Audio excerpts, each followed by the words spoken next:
13th of Forest Hill School District will come to order. Item 1.1, call to order. Mr. Bibb? Here. Mrs. Jonas? Here. Dr. Rasmussen? Here. Mrs. Stewart? Here. Mrs. Hosfeld? Here. Item 1.3, the Pledge of Allegiance. Please, everybody stand.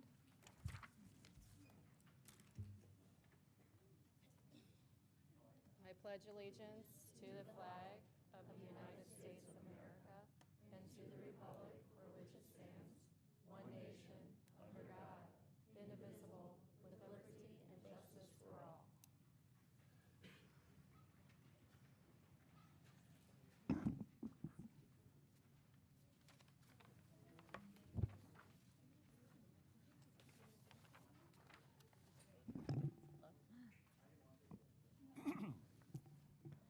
Thanks, everybody, for coming tonight and everybody that's on live. Item 1.4 is the safety briefing.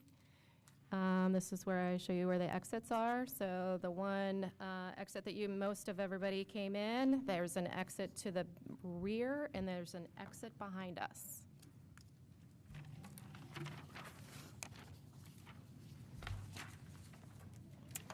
Item 2.1, motion to adopt the agenda. I'll make a motion to adopt the agenda. Second. Lana, take the vote. Mrs. Jonas? Yes. Mr. Bibb? Yes. Dr. Rasmussen? Yes. Mrs. Stewart? Yes. Mrs. Hosfeld? Yes. Item 3.1, approval of the minutes of the regular meeting, February 16th, 2022. I'll make a motion to approve the minutes. Second. Mrs. Stewart? Yes. Mr. Bibb? Yes. Mrs. Jonas? Yes. Dr. Rasmussen? Yes. Mrs. Hosfeld? Yes.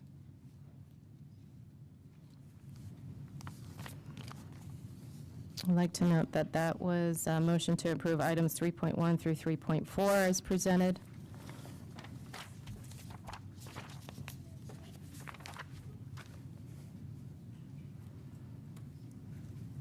Item 4.1, correspondence and procedure for public commentary. I do have correspondence. I received on March 7th a letter from from Alida Hart from IPM.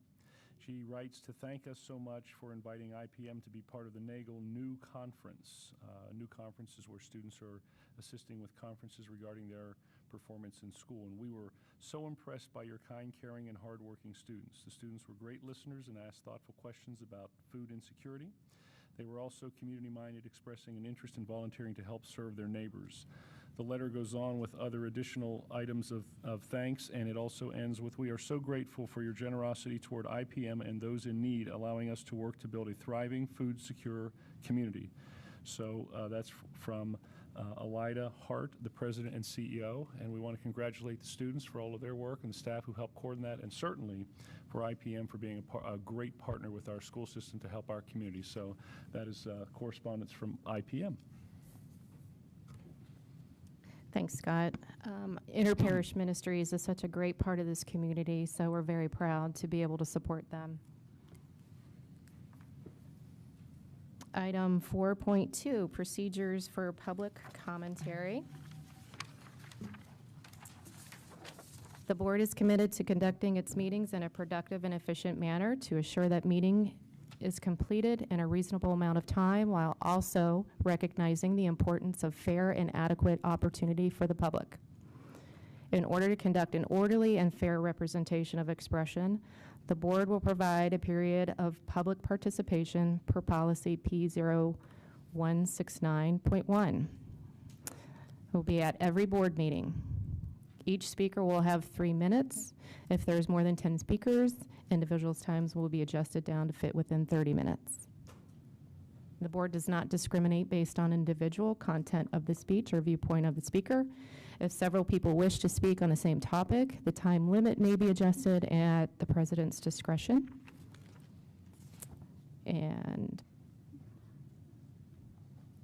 Public commentary on specific personal matters is not permitted in an open meeting. Item 5.0, guest speakers and student presentations for interparish ministries.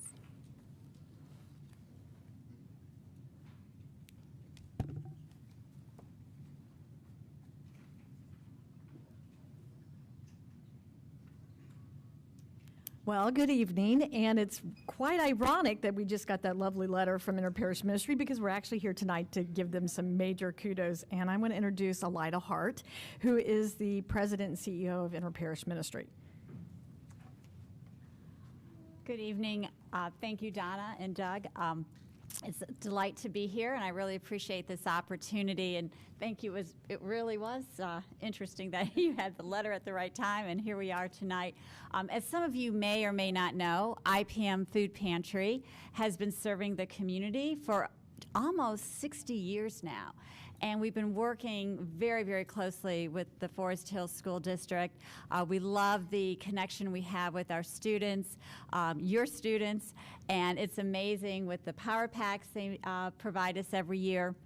Sometimes over 6,000 power packs that we in turn give out to those families in need throughout the entire community. So we are blessed to have such a great friendship with Forest Hills School District. And on one cold, snowy February day, I got a phone call from Donna, and she said, hey, we'd like to do something special for IPM, and in particular for the families that you serve. And I said, Donna, this is just amazing because we've been trying to figure out what we could do with all the excitement around this little football team we have. Do you remember the Bengals and going to the Super Bowl and all that? I said, you know, it would be really nice if we could do something super special for our clients and their families. And believe it or not, it means the world to our families to have something a little different when they come to the pantry. So we worked with a local food truck business, Sweets and Meats Barbecue. I don't know if any of you have, I see some heads nodding up and down. Anyway, so Sweets and Meats, we wanted to do something special for our clients. They said, you know, we would love to bring our food truck to IPM and hand out hot meals for your families. Now, please understand, this is something our families are not used to receiving. And in fact, one family came up to us and said, wait, this food truck, it's here for us? We actually get hot food that we can take to our families and have a hot meal? And we said, absolutely. And if you could see the astonishment in their eyes that this was something unique and special for them.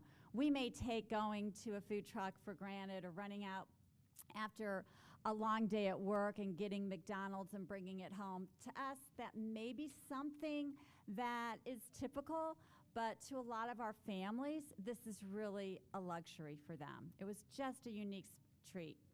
So talking with Donna, I said, you know, it'd be really nice if we could work together and maybe get support from the community. And we came up with Who Day for a Hot Meal. And Donna and all the Forest Hills school groups came together, and we were amazed at the amount of support and appreciation people gave to our families. And I think we had several different levels of giving, and the simplest one was $9 for Joe Burrow. My husband always corrects me, I must say. It took me a while to drop the S, so forgive me. But for $9 for Joe, and it went up to over $100. And most of the money that was raised for our families came from this community. And like I said, it just means the world to us because we can't do what we do without the support of this community. So we are so, so grateful. And I'll turn it over to Donna. Thank you. Well, first of all, I want to make sure I introduce, again, just so if you don't know, I'm Donna Lawver. I'm president of Forest Hills Teachers Association. I'm also our community partnership advisor here in the school district. And this is Doug Baker, my dear friend, who's the president of OPSI 177. And when we had this opportunity, what we wanted to do as our school was to do something that would give back to our community in a time of need. But also, I always like a good challenge, and we did $5,600 was our original goal, and that was to honor the Bengals in their 56th appearance in the Super Bowl, obviously. And instead, what we were able to do was, we have a little present, and Elida told me tonight, I just want to make sure everybody knows, we were able to raise $10,000 in 7 days. So, Doug, come on up.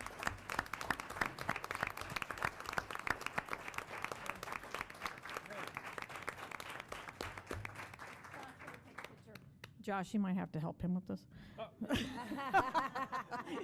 But seriously, the most important thing is, I know Elida's being very kind and sweet, but just to tell you that I was sending out communications and doing lots of things with the staff, and everybody was really excited, and our teachers and our bus drivers and our custodians and our peers, and everybody was really involved. But really the most important thing there was, we were in 4 days, and she goes, we hit it. I hit what? She goes, you hit your goal. So we hit our goal in 4 days. That's how excited our staff was to do this. And I have to tell you, from Doug and I know, I'm going to speak for you a little bit, if that's okay. Doug and I, we got to go down and be part of that. And there is not enough words to say what this school community can do when it pulls together. So I'm very grateful, and Lida, thank you for giving us a chance to do something special for our school and for our community, and we really appreciate that. We are very blessed, and thank you all.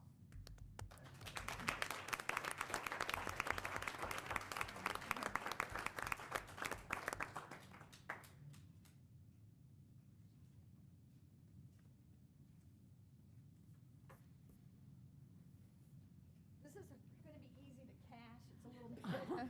We will manage. That's a big check to take to the bank.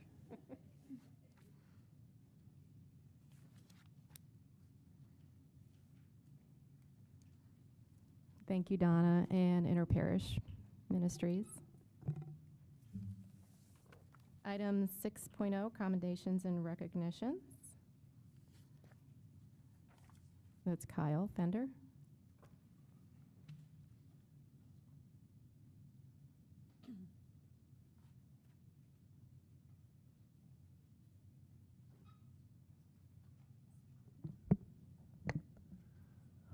I want to thank everybody for being here. Tonight, I get to do one of the best parts of my job, and that is celebrate one of our outstanding students at Anderson High School. Standing next to me is Saron Tefera, a graduating senior who, throughout her time at Anderson High School, has accomplished many, many things. We're going to focus on 2 of those things tonight and celebrate some special accomplishments that she has made along the way this year. The 2 that we're going to recognize tonight are Saron's selection to the United States Senate Youth Program, and also her advancement to semifinalist status for a very prestigious scholarship known as the Cook College Scholarship. The first of those condemnations is Saron's selection to the United States Senate Youth Program. Saron was one of the top student leaders that got an opportunity to be a part of the 104 national student delegation. They will also each receive a $10,000 college scholarship for their undergraduate study. The USSYP was created by Senate Resolution 324 in 1962 and has been sponsored by the Senate and fully funded by the Hearst Foundation since its inception. The impetus of the program, as stated in the Senate testimony, is to increase young Americans' understanding of the interrelationships of the 3 branches of government, learn the caliber and responsibilities of federally elected and appointed officials, and emphasize the vital importance of democratic decision-making, not only for America, but for people around the world. Each year, this extremely competitive, merit-based program provides the most outstanding high school students, 2 from each state. So that means Saron was one of only 2 students from across the entire state of Ohio selected for this. Also students from the District of Columbia and the Department of Defense Education Activity, with an extensive week-long study of the federal government and the people who lead it. The overall mission of the program is to help instill within each class of USSYP student delegates more profound knowledge of the American political process and a lifetime commitment to public service. Cerrone, as a senior of Anderson High School, serves as the president of the student body. She also participates in our student council and was inducted into our National Honor Society. Earlier this year, and actually I guess over the summer, Cerrone was elected to Buckeyes Girls State, where she was selected by her peers to serve as governor there. So I snuck a third thing to celebrate in here. That was my sneaky way to do that. Cerrone intends to pursue undergraduate and graduate degrees in economics, international affairs, or political science. After college, she would like to work at the United Nations with the eventual goal of becoming the U.S. ambassador to the UN. There we go.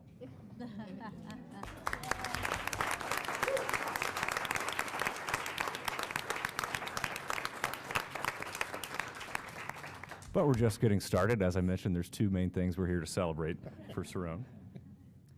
Cerrone has been announced as a semifinalist for the prestigious Cook College Scholarship. The Jack Kent Cook Foundation announced the selection of 411 high school seniors across the country as semifinalists for this prestigious scholarship. The highly selective scholarship provides high-achieving students with financial need of up to $55,000 annually for 4 years of college to enable them to attend a top college or university. I think you're going to a fairly high-ranking college, Ivy League. I didn't quite make it that far. Cook College Scholarship semifinalists are chosen from a pool of over 5,300 applicants. That would put Cerrone, even if she did not advance beyond the semifinalist status, in the top 7.5% of all applicants. The 2022 Cook College Scholarships will be announced, the winners will be announced in April, so we have our fingers crossed there. Students applied from all 50 states, as well as Washington, D.C., Puerto Rico, Guam, the Virgin Islands, the American Samoa, and represented 378 different high schools. Cook College Scholars are selected based on exceptional academic ability and achievement, financial need, persistence, and leadership. Students must be current high school seniors residing in the United States. So as we wait anxiously for April, we want to wish Cerrone the best of luck in that process. And at this time, I'd like to encourage the superintendent, recommend to the Board of Education to commend this student for her achievement and that a certificate of condemnation be presented to her.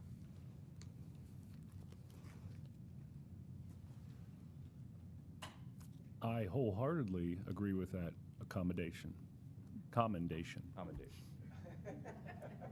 Important letter in there. I'll make a motion to commend Cerrone Tefera, for her achievement and distinction. Congratulations. Second. Sorry about that part. I'm just like,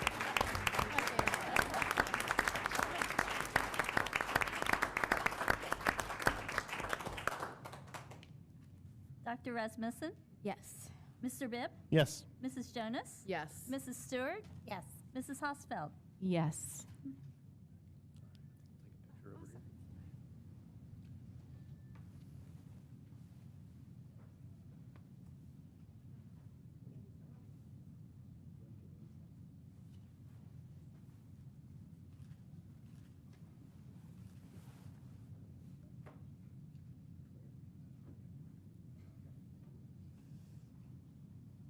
We're tweeting right now.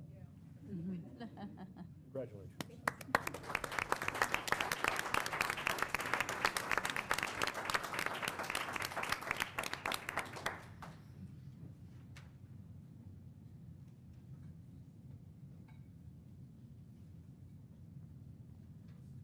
Okay, you ready for me? No, not 7. 6. 6.2. Betsy and I were having a chat about whether I should come in front, go around, come around.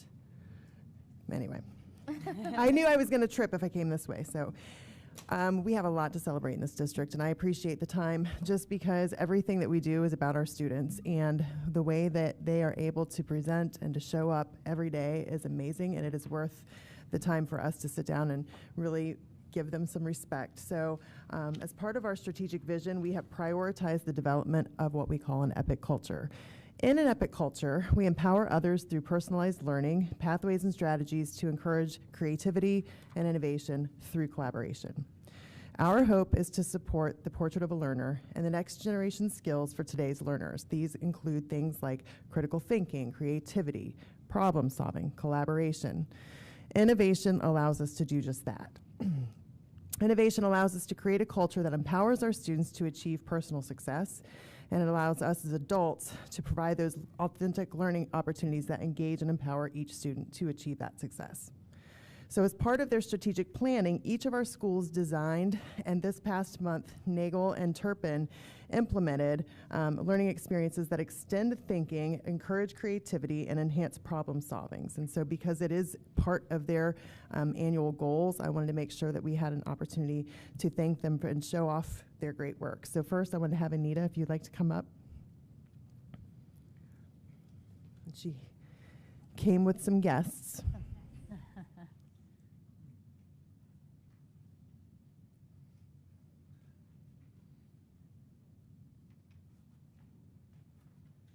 Well, good evening. I'm Anita Eshelman. I'm the principal here at Nagel, and I just wanted to share that bringing back a student-led conference to Nagel after COVID and the restrictions of the pandemic has been a key piece of our Innovation Cornerstone Team's strategic vision.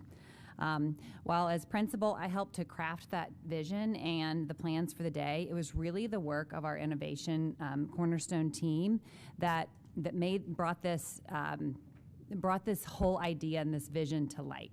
That team included Leah Suter, Rose Arnell, Jeremy Varner, Matt Heredia, and Allie Petrick. So tonight, I'm going to turn it over to them to tell you about their work and some of our awesome student presenters from the day. Allie? All right, so a quick word about what the Nagel New Conference was. NEW stands for Navigate, Experience, and Wonder. This is our second new conference, and the whole idea of it is it's offering students a chance to participate in a professional conference style atmosphere where students would go to see a keynote speaker followed by breakout sessions of their choice. And we had all of these breakout sessions were put on for students, by students, so many middle school students and other students. We had FHSD staff members and some of our community partners also presenting. So we had, to give you guys like a true picture of what that looked like, we had 91 Nagel student presenters. We had 32 amazing presenters come from either Anderson or Turpin for the day to present to our middle school students. We had 30 adult presenters, 40 staff mentors who had worked with our Nagel student presenters over the course of about a month and a half to prepare them for this day. We had 28 amazing PTO volunteers to help everything from conduct the flow of traffic in the school to help out with attendance and be present in our school. And then we had two awesome keynote speakers to help spread that message of innovation. We had an amazing day. My name's Matt Heredia, by the way. It was awesome. And to continue sort of our stats for the day, you can see our wonderful schedule. That was our master schedule. That's the size of Allie. And we had 1,138 personalized student schedules for the day and 216 total sessions that the kids could be a part of throughout the day. So it's absolutely unbelievable. I wanted to share a couple comments that we got back from the kids about the day. That was amazing, and that was written with all capital letters. The day was inspirational and fun. Best ever, all caps. And my favorite day, all caps. We got lots of all caps comments from the kids. So we love to hear from the kiddos. So we're going to turn it over to Max. He's going to start us off and tell us about his experience. Hi, my name is Maxwell Castillo, and I'm in the 8th grade. At the Nagel News Conference, I taught how people how to wheelie on a mountain bike. It was really fun. My favorite part was just seeing people learn, and when they were learning, having fun doing it. I learned that I was pretty good at teaching and that it was very fun, and it showed me leadership in a bunch of different ways. I did this because it was one of my favorite hobbies, and I love it so much. I even spoke in front of the Board of Zoning Appeals with Mr. Weaver to put in a mountain bike trail in Nagel. Thank you.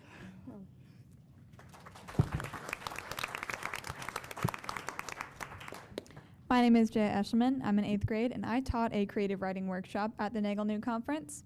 I chose to teach about creative writing because it has always been a passion of mine, and it's something that I know other students are interested in as well. My favorite thing about presenting was giving people the chance to explore an individual interest of theirs and learn in a way that they don't usually get to.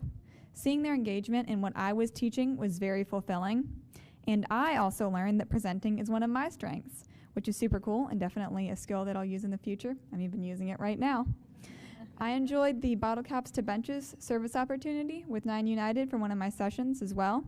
And overall, the Nagel New Conference was an awesome and unique learning experience, and one that I hope future students get to have fun with too.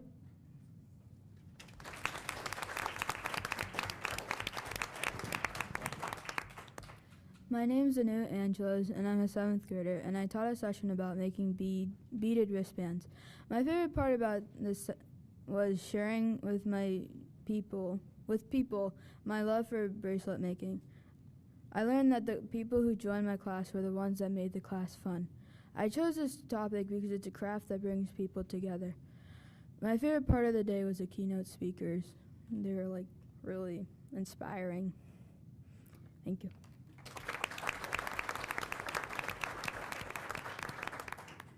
Hi, I'm Hayden Mormon. I'm in the 7th grade. I taught a little bit about Archery 101, which is some of the basics of archery. I have 9 national titles in archery. One of the big things I learned was that teachers make teaching look way too easy. When you're up there in front of everyone, it gets kind of nerve-wracking. So that was one of my favorite things to kind of learn, is that they make it look way easy.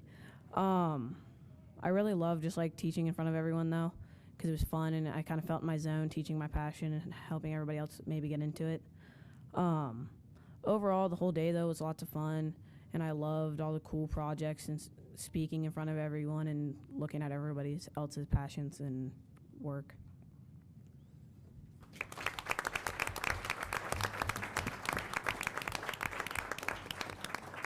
So Kim, before these students get away, do you have some additional? Not done. Oh. We have actually Turpin is with us tonight as well, Understand. because they also. So I don't know if you want to speak to them first. I'll wait. or- That's okay. Thank you. Because Sorry. Mr. Spencer, if you'd like to come up with Ms. Elberfeld, you're going to just let Tiffany do it. Come on. And that we are showcasing Nagel and Turpin tonight, but these are events that happen in other schools as well. So just wanted to give you a sample before the spring.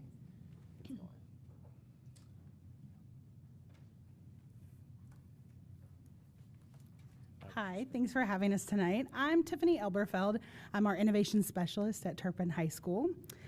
2 years ago, when my Nagel colleagues decided to have the Nagel New Conference for the first time, I got to kind of watch alongside, help a little bit, bring some students over from Turpin, and then we were so excited to plan the same event at Turpin, and it was planned for March of 2020. So, unfortunately, we did not get to host that event, but I was so excited to jump in, replan, and plan this for this year.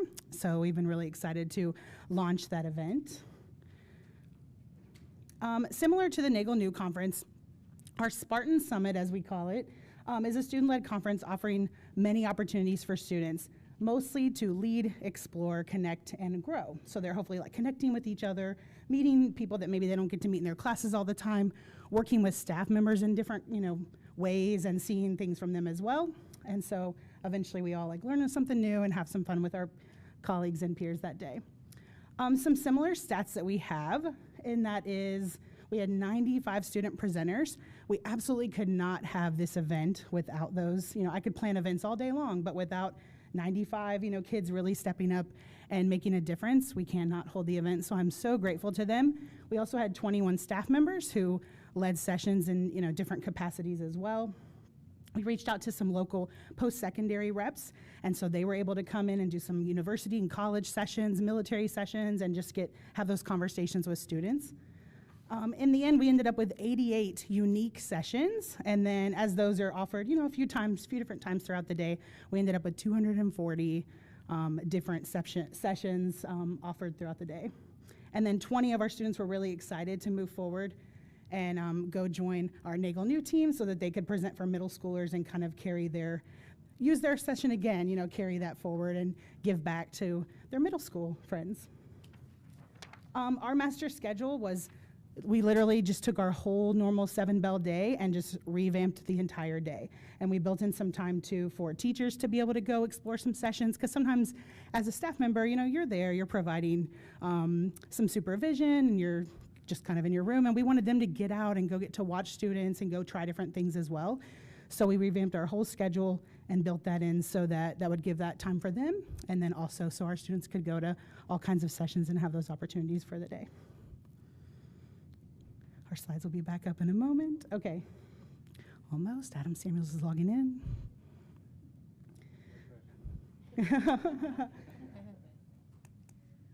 All right, and just to give you a quick glimpse of what our day looked like, here's a short little video.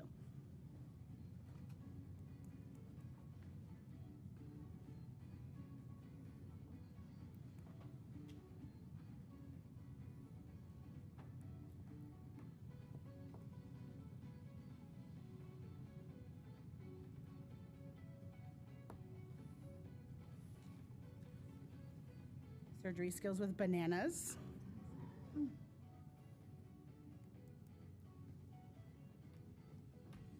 One of our language arts teacher actually has a sibling who's deaf, and she knows American Sign Language, and so she taught it all day long, and so we're really excited about it.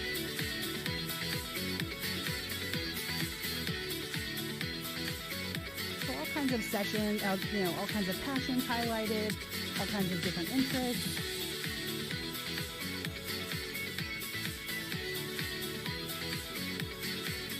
And so we would love to, have taken you through all 88 of those sessions, or bring all 95 of those students with us. But obviously that would take quite a while for us to get through those. But we are very, very honored to have 2 of our student session leaders with us. And we'll start out here with Lauren Ferguson.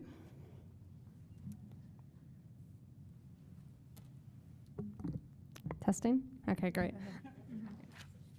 My name is Lauren Ferguson. I'm a senior at Turpin High School. I had the opportunity to run the How to Crochet session at the Spartan Summit. During my session, I taught some of the basics in crochet and a stitch that would allow people who attended my session to create their own projects. I've loved crocheting for years. I've made a lot of different projects. Unfortunately, I don't have any of them with me today, but just imagine, if you will. And I love the opportunity to inspire the same passion that I feel for crocheting in my fellow students. And I really enjoyed the opportunity to lead and teach others about something that's really helped me de-stress. I find crocheting very relaxing. And I love the Spartan Summit. I got to see some other sessions too, and I really enjoyed them. So hopefully this continues for years to come, and maybe Anderson can get in on the fun next year. Thank you.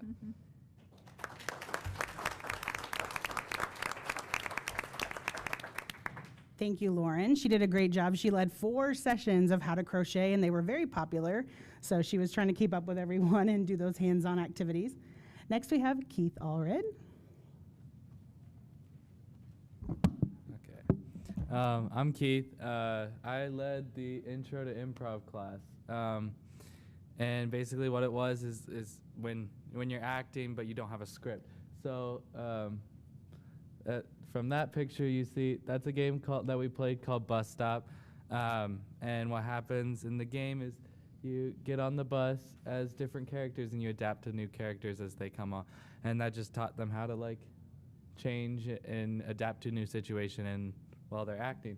And I really enjoyed I really enjoyed teaching, and so I really enjoyed getting to be able to teach people about my own passions for acting and theater and stuff like that.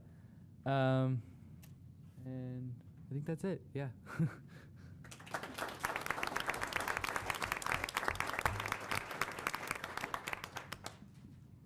So thanks so much to Lauren and Keith for being here with us tonight. If we just want to advance through some of these just to kind of show some other sessions that existed, we would love to have been able to take you through all of these, but you can kind of get an idea of what the day was like. Simple self-defense.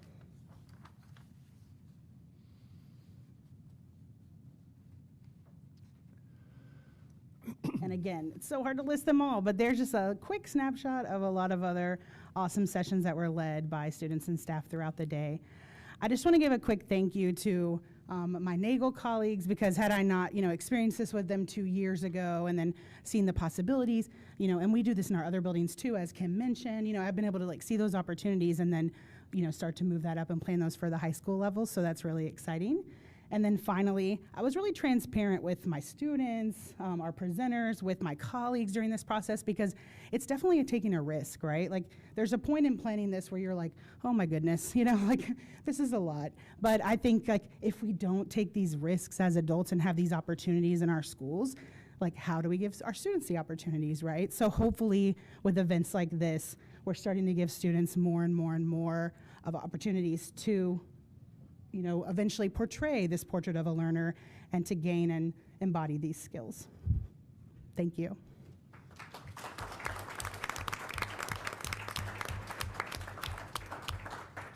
So, Matt and Allie and Tiffany, thank you so much for your leadership in taking this on and offering these opportunities for our students. And I think for all of us who are here, when you think about the Forest Hills School District and you think about the opportunities we have, we've been talking a lot in the last few months about ensuring that our students are having opportunities to be engaged in learning in many different ways so that they are connected with their school, so that they can experience and enjoy their passions and share those with others. And this is another experience of the many things that we're doing to try to connect our students in different ways to those things that are related to standards within the curriculum, in ways that make sense to them, in ways that are engaging to them, in ways that offer them opportunities to show others their gifts, their talents. And what we heard here were a few words that were kind of interesting, like my passions. And if I'm passionate about something and I learn about it, and I'm going to engage in that after school. And I think one of the best parts about learning is being able to express what you've learned to someone else. And that means you really have gained some talents in that area or some aptitude in that area that is significant. And we see this not only in these types of activities. One of the things I'd also like to encourage us all to remember is the role modeling that takes place and the engagement and the collaboration that's taking place between our more senior students and those that are coming up through the system. So we have great role models offering opportunities for younger students to be able to see, that's what I'd like to be like. And there are teachers in all, there are teachable moments in all of our lives, and taking advantage of those opportunities, I think, are exceptional. And we do that, I think, very well in our school district. When you link this up to things like our Spark Night and our Innovation Nights, where we have this type of learning going on and this type of opportunity for kids to be in real life experiences, that gets us closer to that portrait of a learner that we're talking about. Those skill sets that students are going to need to know beyond the standards, beyond demonstrating knowledge of specific things within curriculum, but are they really able to communicate? Can they solve problems? Do they have empathy and collaboration and relationship development as they are beginning to be young adults and hopefully off to college, off to a career, off to the military, or anything else that inspires them through activities like the ones we have here today? So to all of you students, it is inspiring to us, to me specifically as an adult, to know that we have so many educators within our system. And I would encourage you, like our teachers have had to do, to think about that virtual component with teaching and how you can engage with others in a larger platform with the things that you know and the things that you are able to share with others. So thank you so much for what you've done to make these successful, and thank the adults who are involved, our teachers and parents who support these type of activities. These are very good things for kids that extend that classroom and have our children engaged in learning in many, many different ways. So thank you all so much for your participation. I greatly appreciate it. Thank you.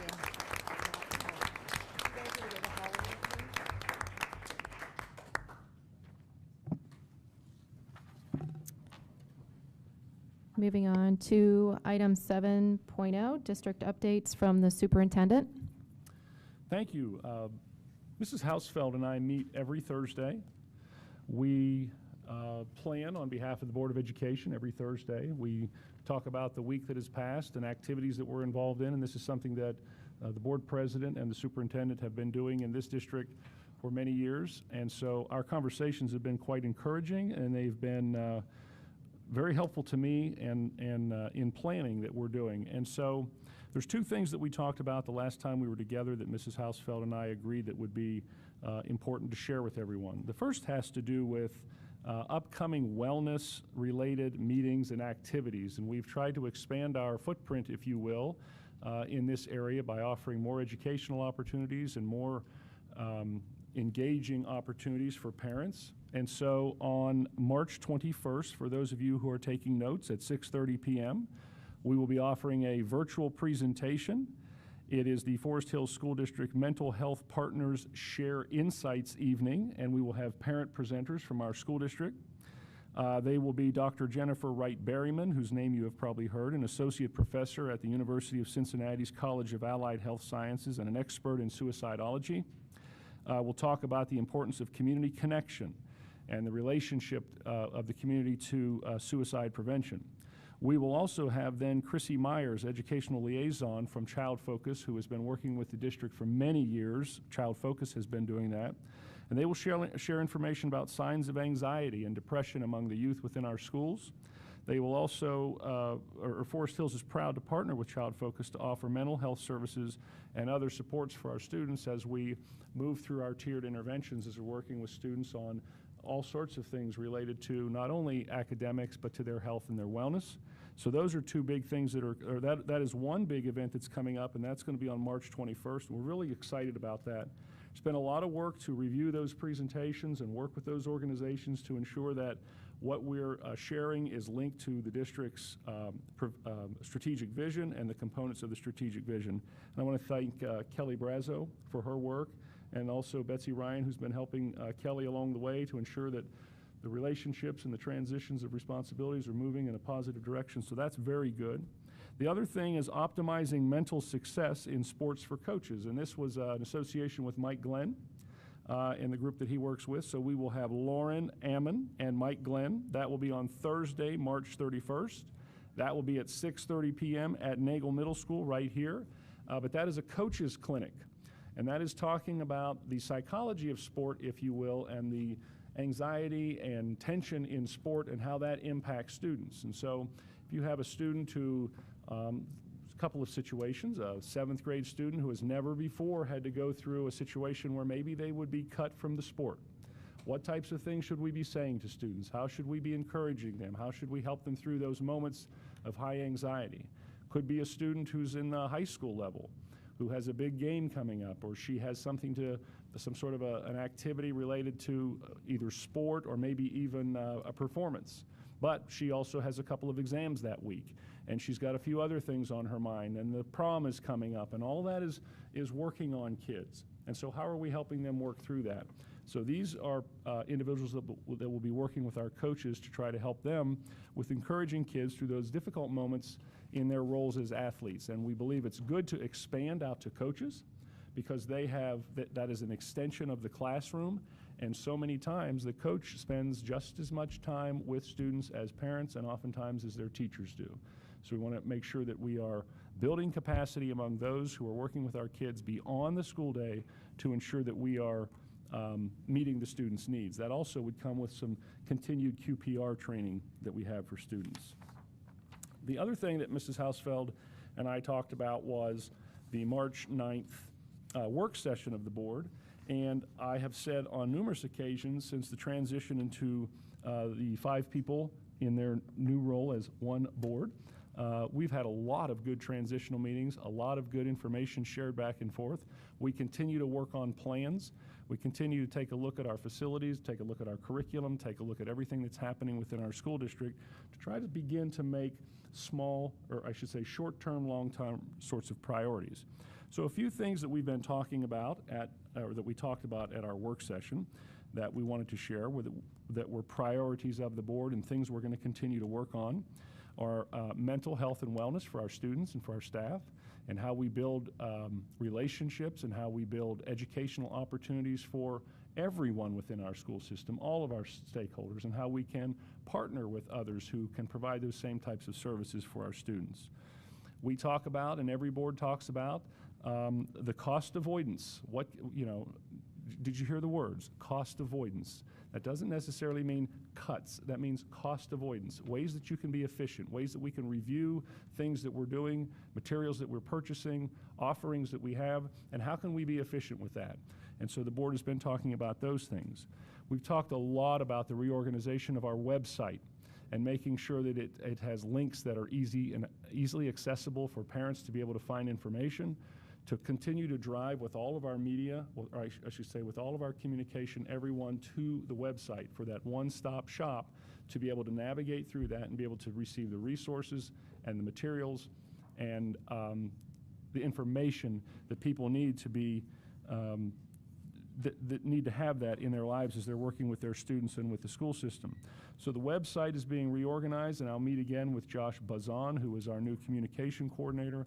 We have an entire plan that we're going to be bringing to the Board of Education on that, and I think that prominently displayed on that will be mental wellness opportunities for parents and information for them and resources for them. So we will continue to expand the knowledge about health and wellness for our students on our website. We talk about standard operational procedures. Over the last couple of years with COVID, visitors to schools, guest speakers to classrooms, fundraisers in schools, what are the standard operational practices for organizations that are working for the schools, working with the schools? Those that are raising funds, those that are offering gifts in kind, or those that are offering opportunities of their personal expertise to our students in classrooms. What does that look like? How are we communicating to parents what's happening within the schools and how they can link into more information about that? It's been a significant interest of our Board of Education to make sure that our parents are notified and knowledgeable about the things that are happening within our schools and within our classrooms. And so standard operational procedures is something that we all kind of know, but we need to go back and take a look at those because over 2 years with COVID, we've sort of not been doing things like we have in the past, meaning we haven't been face-to-face. So we're reviewing those types of things. We're talking about that with our administrators and with our teachers. And I think that's a good thing for everybody, from safety concerns to curricular concerns to the introduction of materials and introduction of subjects. It's a good thing for us to be thinking about standard operational practices within our schools. The other thing the board has been talking about is the district's facilities and the many aspects of the facilities, from the roofs to the sidewalks to the ventilation to all of those types of things that we need to be mindful of as we continue to take care of these great facilities that our community has provided us. And so John Eckert has been working with the board very closely and the rest of his team on ensuring that we have a preventative maintenance plan that has short-term, long-term goals, aspirations, as well as the financial budgeting to ensure that the things that are the most important are taken care of, and that we put plans together to be able to address those more long-term items. And so that's been a big discussion among our board. We have a sports medicine contract in our school district where we have an association with an agency or a hospital. In this case, we've had a great 10-year relationship with Mercy Hospital. Like all contracts in the district, it's time to renew that. So it's not a RFP, it is a request for bids. It is it is an RFP. I go nowhere without John. But what that is we're going to be updating our contract, our ability for training for our students in athletics to ensure that we have all of the things that we need. And so that's something that is a primary concern of our Board of Education because the contract with Mercy Health is over this particular year. So we have other organizations that are interested, as is Mercy, and John's working through that process to ensure that everyone has an equal opportunity to come to the table and talk about the services that they would provide to our students and to our coaches and athletes as we continue to have athletic training and athletic health assistance for our students and for our coaches. I believe it's a good thing, the Business Advisory Council that sort of went away over the last 2 years because of COVID and the many things that have caused us all to be far apart, the Zooms, and that just wasn't working well. And so there's an interest, a high interest in ensuring that we have a Business Advisory Committee or Council that is meeting as the former one did on a more regular basis. And so I'm encouraged that that's also something that we're going to be doing. And I would say, as I worked with the Business Advisory Council in years past, as Alana as well, and other folks in our schools, that's when you have experts in your community, market specialists, accounting specialists, bankers, investment folks, individuals who work in the field of finance and economics, who are coming in, and they're actually kind of sitting down. They are not making recommendations, but what they're doing is reviewing what's happening and ensuring that we have best practice metrics within the things that we're doing with large businesses or agencies who are working with our school district to ensure that there's kind of like a safety net for us, like a person who gets confused on a bid versus something else. We want to make sure that as educators, we have that complement of our community in the room with us, kind of assisting us and helping us along the way with some of those thoughts. We want to align our K through 12 curriculum. We've heard a lot about that lately. What does that mean? Ensuring that kids across all of the elementaries are at the same pace for the most part, same materials for the most part, same standards, same sort of instructional practices, same types of interventions, first tier, second tier, third tier, that we are consistent as an organization. So we want to make sure that we're doing that. And with the things that we're asking them to do and the materials that we are providing to them to ensure that we have consistency among that. And that includes our 2 high schools. Very, very excellent high schools, as are our elementaries and our middle school. Coordinating what's happening in classrooms, having teachers work together to understand the instructional practices that they're putting into place, how they're impacting students, and talking about that, and ensuring that we have, to the best of our ability, equal opportunities, recognizing, just like these children who are up here today, they have their own individual passions, their personal desires, and things that motivate them. So although we want all of these things to be as consistent as possible for our students, we're also in a time period and an environment where we want to build other things outside of just the academics for kids, to build their passions and to help them be successful in life. So there are variances at times, but not in the things that we provide as far as the curriculum is concerned. And that's about that portrait of a learner that we just talked about. It's about problem-solving skills. It's about empathy, just demonstrating empathy with your peers, with your teachers. It's about communication, and it's about collaboration, leadership, and being adaptable and having adaptability skills as things are flexible and changing. These are the skill sets that our children need to have, and those are the ones that are going to make them the most competitive for scholarships, opportunities after school, and to be able to present themselves in ways like portfolios and communication exercises, presentations, to place them a little bit above the rest that they might be in competition with for opportunities beyond high school. Lastly, I've already touched it, but we've talked about the PMP realities, meaning how much money do we have and how many bills do we have related to our facilities. The board's been working through that. We've reviewed many times the 5-year forecast and the impacts of our decisions and how that impacts the forecast and how we are mindful, respectful, and trying to protect the taxes of our local residents. And so that's a big ticket item for our Board of Education, ensuring that we are stretching that dollar as far as we possibly can. We talked about, and nobody likes to talk about it, but we have talked about possible levy scenarios down the road in relation to all of this. And I can't speak on behalf of the board other than to say at this particular point in time, I don't think there's a decision on any new resources, and I will let the board speak to that. But at this particular point in time, I can tell you they're very interested and they're looking at it. It's encouraging the many, many, many meetings that these board members are attending, the way that they are interacting with our administrative staff, the questions that they're asking, the way that they're leaning in, and the way that they are trying to set the vision for our school district. So those are the things that we are talking about. We will continue to consolidate our plans, and we will continue to provide what those plans are going to be ahead of time for our community. So I probably got a little too long, Mrs. Hausfeld. But it's okay, you were on a roll. Know that we have a 1-hour meeting every Thursday. We start at 8, and at 12 o'clock, Mrs. Hausfeld says, I really need to get to work, Scott. So it's been a pleasure. So anyway, those are the things that we've talked about. Thank you. Thanks, Scott.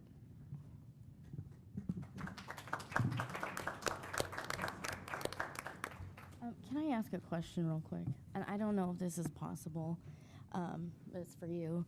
We have some young guests right here who are going to be recognized by the Forest Hills Foundation. Oh. But it's the very, very last item on the agenda, and we have got a lot to go to. We got a lot to get through, and bedtimes and things. Is it possible to amend it so they could go next? Would you like to make that motion? Is that all that has to happen? If it pleased the president, it's really her decision to. Would they like to just do public comment? Take a spot in public comment, which is right now? The foundation? Is the foundation here? I think Yes. Is Stacy here tonight? So Stacy's not here, but Nicole and Colleen are gonna honor these kids who is. What is it's the innovation? Oh, Destination Imagination teams that won. They're elementary students. I'd like to make a motion to amend the agenda to have the Forest Hills Foundation people come down and do their report first, so we don't subject elementary kids to 2 hours of boring. I think this has been quite fun. You're right. These are these are. I'll second. Thank you, sir.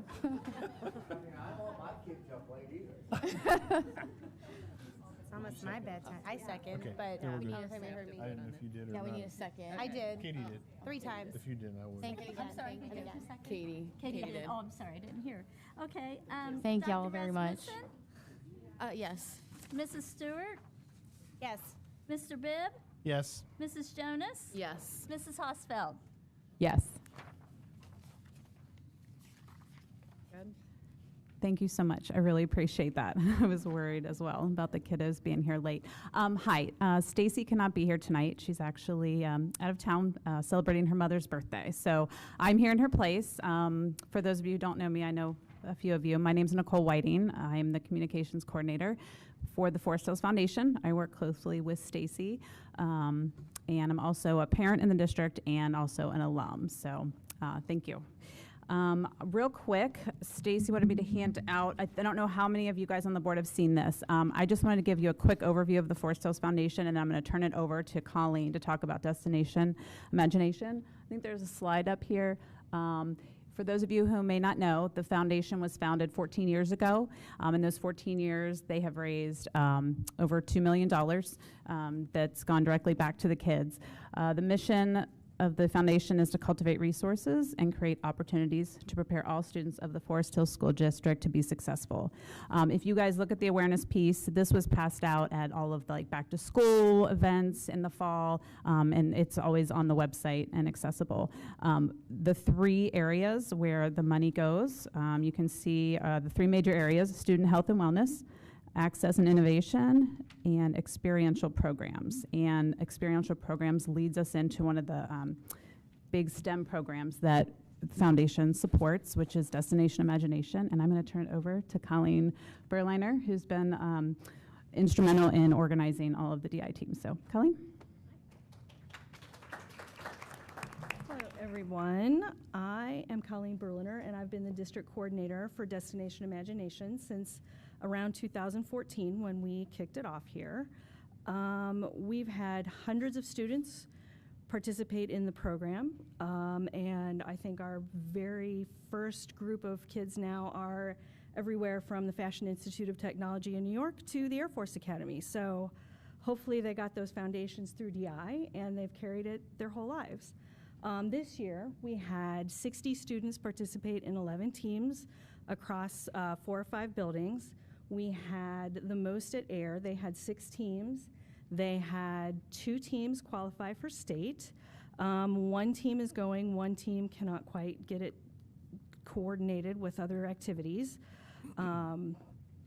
So the team that is going is Team Steamers, and they are taking 5 students to the state tournament.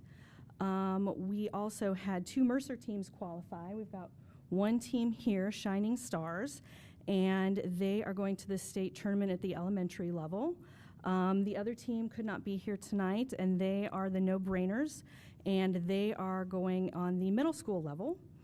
Both of those teams also won special awards during the day. The Da Vinci Award went to the no-brainers. The Da Vinci Award is something that is provided by the judges for those teams that show exceptional design and engineering in their work and exceptional creativity. Our Shining Stars got the Renaissance Award because they not only taught everybody in the audience something about servo motors and motion control, they taught the judges, who are engineers, something about how servo motors can work when you don't really have any idea how they're supposed to work. So we're very proud of these teams, and I'm going to have actually their team manager, Dinashri, come up and talk about some of the things she saw when her kids got together and started work. Thank you, Colleen. My name is Dinashri. I'm mom of Rihansh Yadav, who's in 3rd grade, and I got to be the team manager for Shining Stars, the Mercer Elementary team. So when the kids mentioned to me that they were going to choose the engineering challenge, now me coming from the medical field, I certainly knew that I was going to learn something new with them too. So it was amazing. I could see how how the kids were very intelligent. They first I thought the team challenge document is like a big booklet. So I thought when I'm reading it with them, I would have to go over it over and over, but the kids immediately got it, and they were so full of great ideas and imagination and all their creativity. I was just amazed by that. We had an amazing group of families, parents who were very supportive with a common goal of child development. And then, at the time, the kids brought all sorts of their skill sets from extracurricular activities and integrated all of that into the Destination Imagination presentation. And the day of the presentation, we could see all these little champions, little team leaders, and teaching the judges what motor is and how they came up with these ideas, their interaction. It was amazing to see their interaction with the adults there. So we are very thankful to the Forest Hills Foundation for supporting and giving the students this platform. And I think that, it's a great opportunity that they are providing. So thank you, and thank you, Colleen, especially, in the first few sessions, I was about to, say, oh, how do I get out of being a team manager?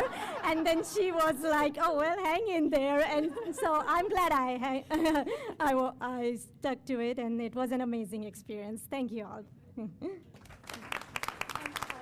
Thank you for letting us go a little ahead of time. I really appreciate it. Okay, and next I've got from our high school level state team that's competing, which is our first high school level team. I'm very excited about that. I've got Nora Zellen, and she's going to talk about what she loves about DI and why she's done it, I think, year after year for a little while now. Hello, I'm Nora, and I've been doing DI since 2nd grade, so 7 years now. And there are 3 big reasons I keep coming back. The first, it has taught me so much about how to work with others, and I truly credit DI with just really helping me know how to collaborate with other people, which is obviously a very important skill. The second is the pride and joy you get from accomplishing this months-long project. I mean, we start in October, and regionals is February or March. And the fact that it's that you're with a team, especially since I play golf, which is a very individual sport, to have that experience means a lot. And the third is it's so fun. The process of planning and then building this big presentation. I mean, our set this year was a 6x5 foot set, so it's huge. And through this process, I've learned how to sew a quilt, how to sew shirts, problem-solving skills, how to build an electrical circuit, and how to create a structure that can support weight. So there's just this program gives you so much, and it means the world to me. So thank you to the Forest Hills Foundation for Education for continuing to support this program. Yeah. And thank you guys. So they will be competing on the state level at the beginning of April. And if any of them make it to globals, which will be in May, I will be back here to update you and celebrate that. And I appreciate you guys letting them go early so they don't have to learn about patience and restraint as well as teamwork. So thank you very much.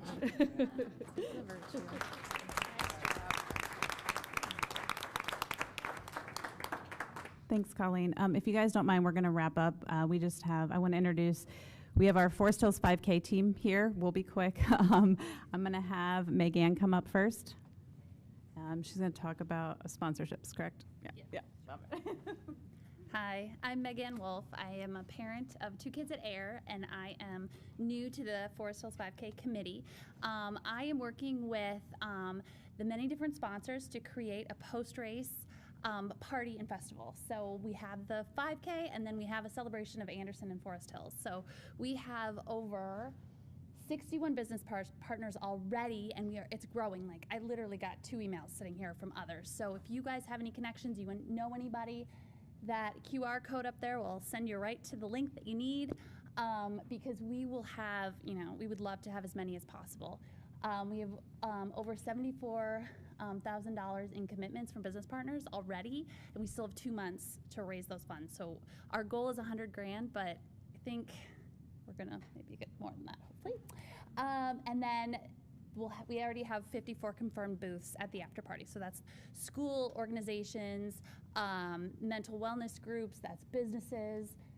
It's gonna be really fun. We'll even have a fun zone and a mascot race. I mean, it's just gonna be awesome. And already we have 569 people registered. So if you all register, we'll have more. So thank you.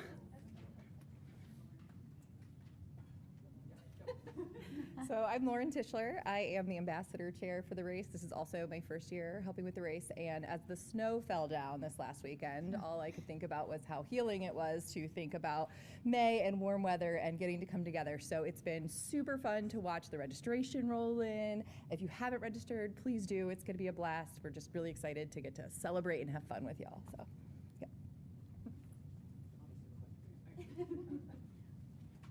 Hi, my name is Amy Heiss. I've been a part of this race for a long time, and unfortunately I took over in 2020, and we all know what happened that year.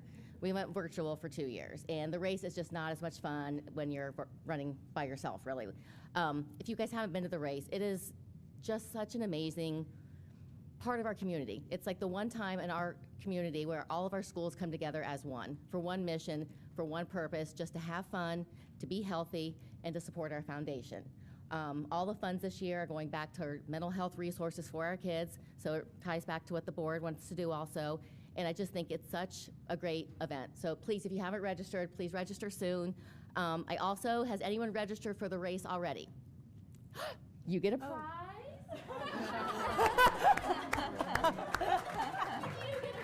No. Anyway, please register for the race. It is a wonderful event. If you have questions, Nice my job. whole team will be here to answer. You can always email us. Have a good night. Thank you.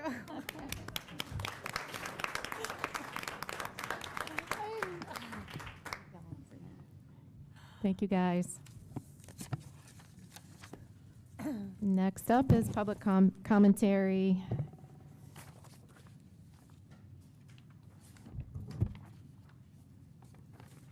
We have 6 signed up for public commentary tonight. First on the list is Bill Armstrong. Second up is Denise Mayer.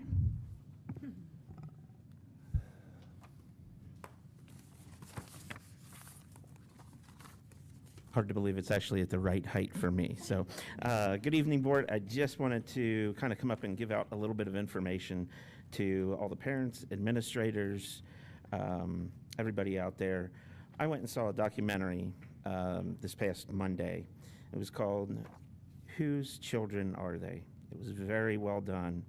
I personally searched and verified a lot of the information that was given in this documentary, and I can tell you it was 100% accurate. I've heard people try to say that it's propaganda. In no way did I find that to be the case at all. You can find information on this documentary at whosechildrenarethey.com. They will send out videos to different groups and whatever else that you can see this amazing documentary. I implore, if you care about kids and where we're going with our education system, I implore you to watch it and then research the information that's been given. Thanks for your time. Thank you. Denise Mayer, and up after that is Kevin Miziak.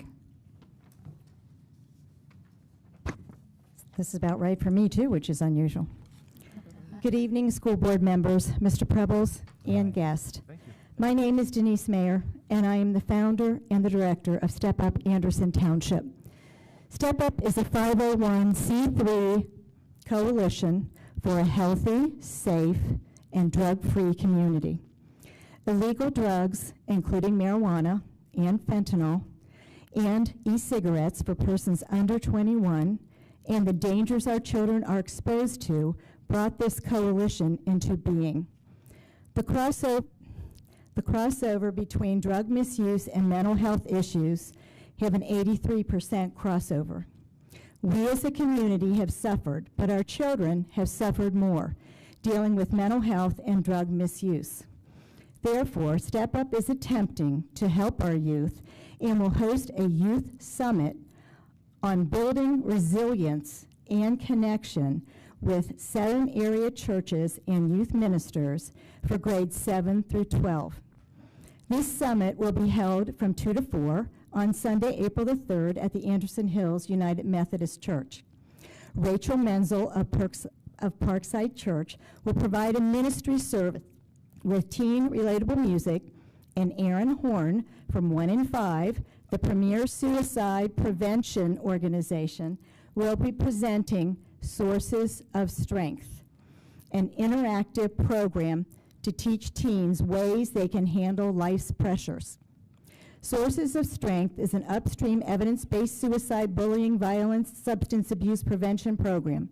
Sources of Strength focuses on building up students' protective factors to increase resiliency so that when they are met with the challenges life brings, they can rely on numerous sources of strength: their family support, their positive friends, mentors, healthy activities, generosity, spirituality, medical access, and mental health. It is urgent that we as a community address the underlying causes and help the teens navigate the world that they now live in, be it the social media aspect, the ever-evolving drug culture, the overscheduling, and for some, underlying mental health issues, especially anxiety and depression. When a tragedy occurs in the Anderson community, we are all decimated. Everyone says, what can we do, or we need to do more? We've heard you, and this is a start. I encourage you as parents to sign your children up. It's time for teens to speak up, and it's time for us to listen. We hope teens take advantage of this free event.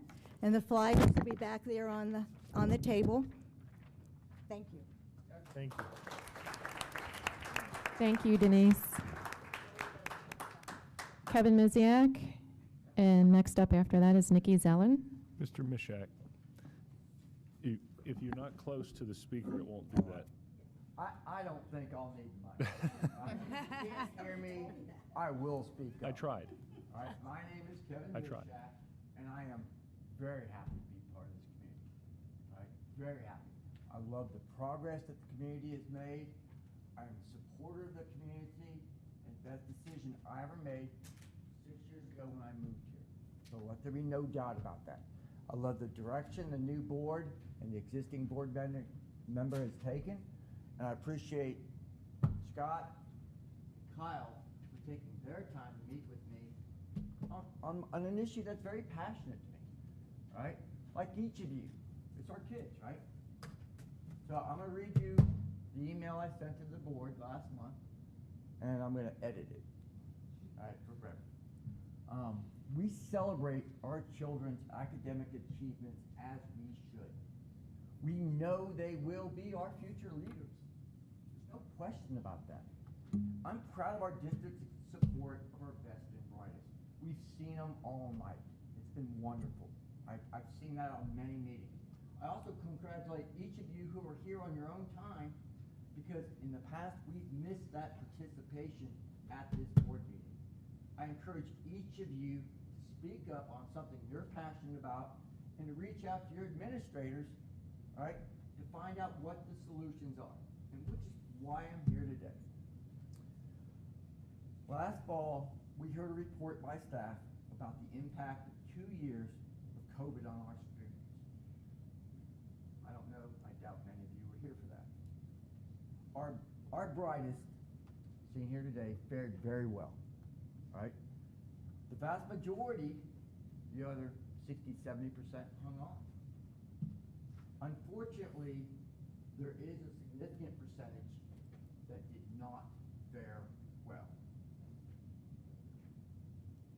We have programs in place to aid these students. I am personally familiar with the 504 program and now the IEP program, right? My wonderful son has ADHD. I suspect some of you have children or know children have that issue. He has been on a 504 at since Summit Elementary 4 years ago.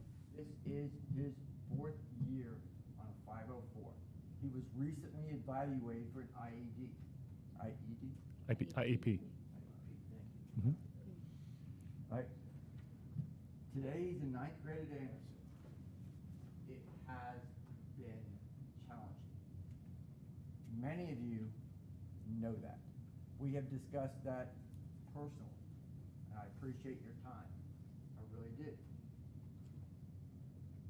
This district has a unique opportunity that I hope this administration and this board grasp. We do great with our best and brightest. We are a well-designed system for our what-I'll call overachievers. But there's a segment that's missing. Thank you, Mr. Mijak. Nikki Zelen, and next up, Kristen Kalanik.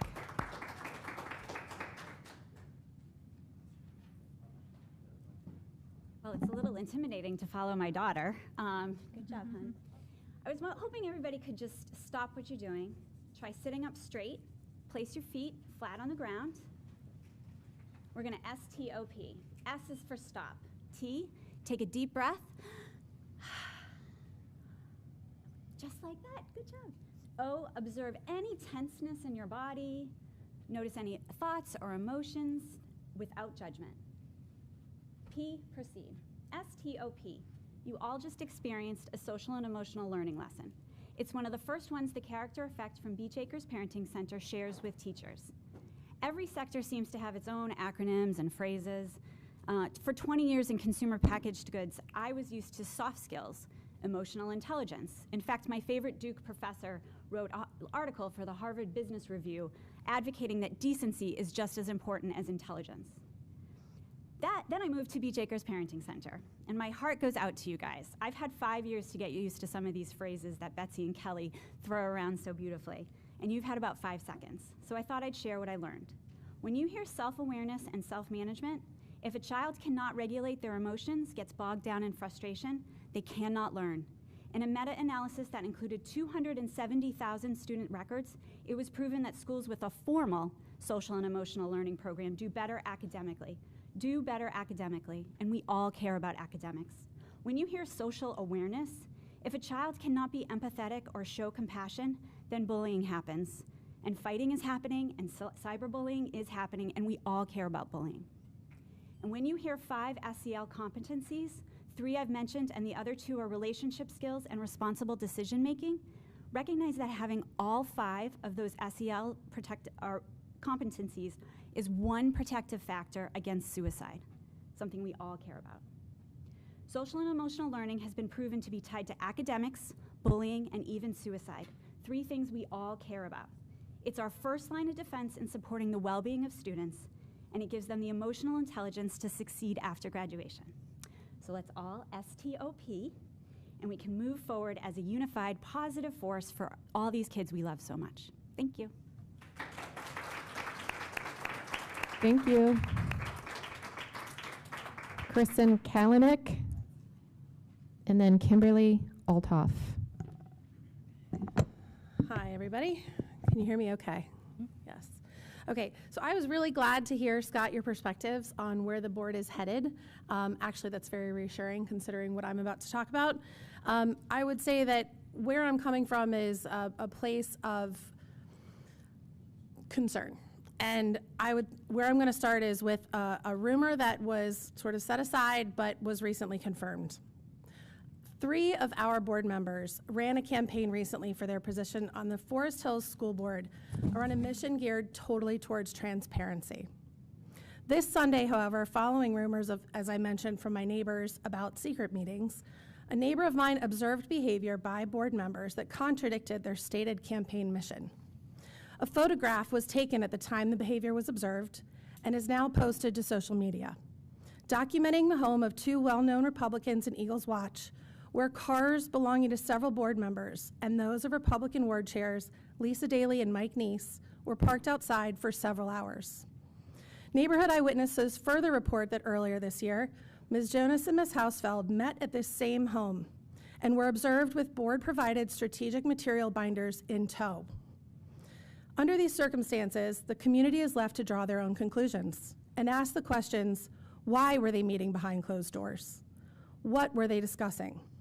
Did they discuss cuts to transportation, raising the levy, teachers and administrative roles being changed, or programs like those we saw tonight being cut because they choose not to pass the levy? Meetings held behind closed doors by any public official would call into question the integrity of those elected members, the integrity of the Republican ward chairs they met with, and the Republican Party itself, for not explaining to party members the risks that this type of secretive behavior brings to themselves, the party, and our district that we love. The evidence available leads a reasonable observer to assume that these 3 board members and their handlers may have something to hide, that they may be making decisions they don't want anyone to see, and perhaps the board members may know that they themselves lack the decision-making ability and critical thinking skills to do the job. I certainly hope that's not the case, and I will await your public statement to follow. Thank you.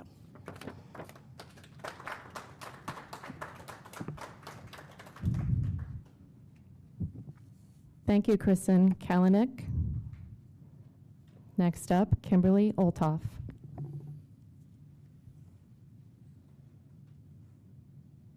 Good evening, everyone. I had actually something a little bit different prepared to say, but in light of kind of that information, I wanted to talk about transparency. And I want to state that learning that information is something that specifically angered me. And I'm a really middle of the road person. I dismiss rumors. I need evidence. I need the transparency. And the fact that you guys all ran on transparency is ridiculously important to me. And I mean ridiculously. The checkbook, being able to communicate with the members of this district and give them the information that they need, the revamping of the website is all so important. My focus lately has been on the levy, and you guys have seen me. I've been at the meetings. I really want to know what's going on. I think it's important for me as a community member to be able to make informed decisions, and I care deeply about this community, one, because I'm a taxpayer in it, but also because my children are personally affected by the things and the decisions that go on in the community, regardless of whether or not they're by the board, but as our community as a whole. And the irritation that I'm feeling right now is based on that there has been transparency on some things, and it feels like there has not been transparency on other issues. And I want to give you the opportunity. I want to give everyone the opportunity across the board, across our school district, to be the level of transparency that you asked for from the previous board. And for me, the concern about the levy is that we have a lot of information. The last presentation was great. Anybody that didn't attend, it was wonderful. The documents are amazing. But not having the discussion publicly and expressing your concerns publicly, expressing your ideas publicly, puts us at a situation where we are not able to then make our own informed decisions until a decision comes out. And not having a decision, like, make the decision and own the decision. It's something that I've been taught. I'm assuming that you guys are kind of the same mindset, but talk about it openly for us. give us the opportunity to respond to it. Like, we know that our levy coming up is a big deal, and we would like the community to be able to make the decision, and we do that through voting. We know that Loveland has gone through something similar to this, and we don't want to end up in the situation that Loveland is in with the number of teachers that they've had to eliminate and the busing issues that they've seen. The issues that we saw with remote learning, which I didn't disagree with, we're going to deal with those if transportation, for example, ends up on the cutting floor. I prefer you act, personally. If you choose not to act and not to put that levy forward for a vote, I think it's important for you to share why and your reasoning behind that, because we can't make decisions in a vacuum. And until we hear the information, until we hear your take on it detailed with information, with the facts and the numbers, we can't make our own informed decisions. So I'm going to conclude that you guys have an opportunity here. I really hope you take it. Thank you, Kimberly. I appreciate it.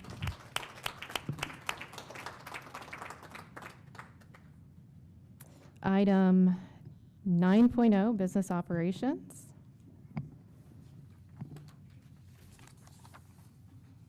Mr. Eckert? Thank you, Ms. Hosfeld and members of the board. We have 4 items in the business operations agenda this evening, and I'm assuming we are in consent agenda at this point.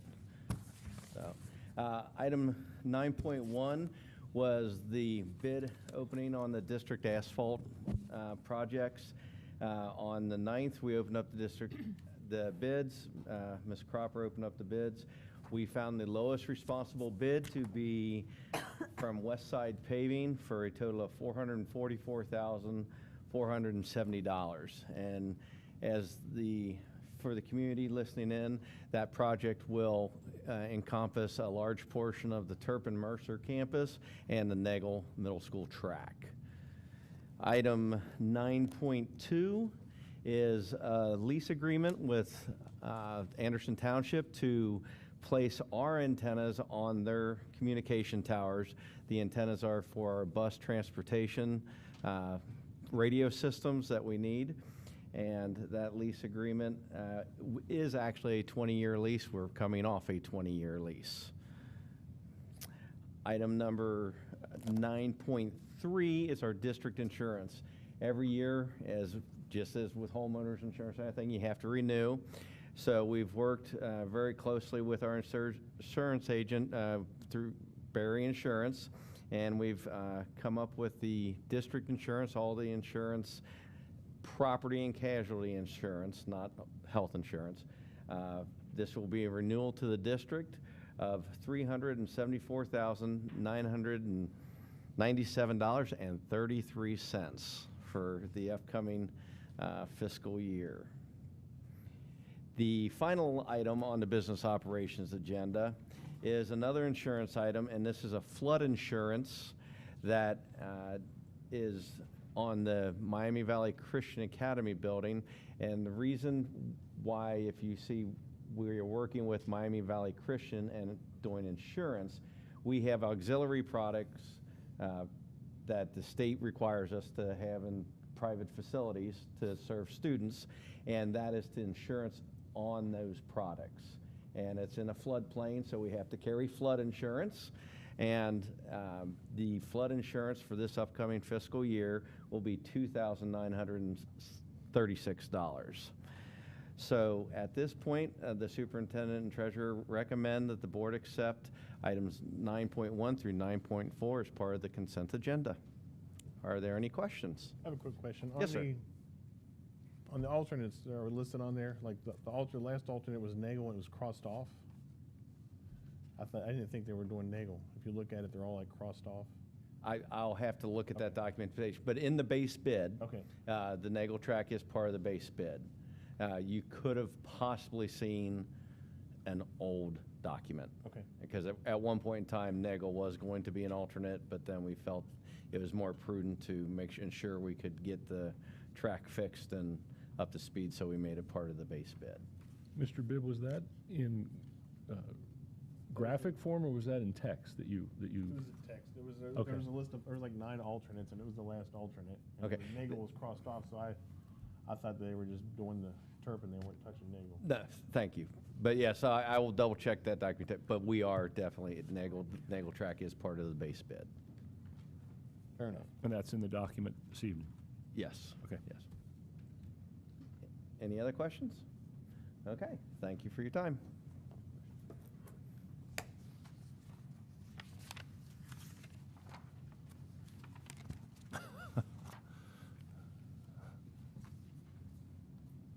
Watch the cords.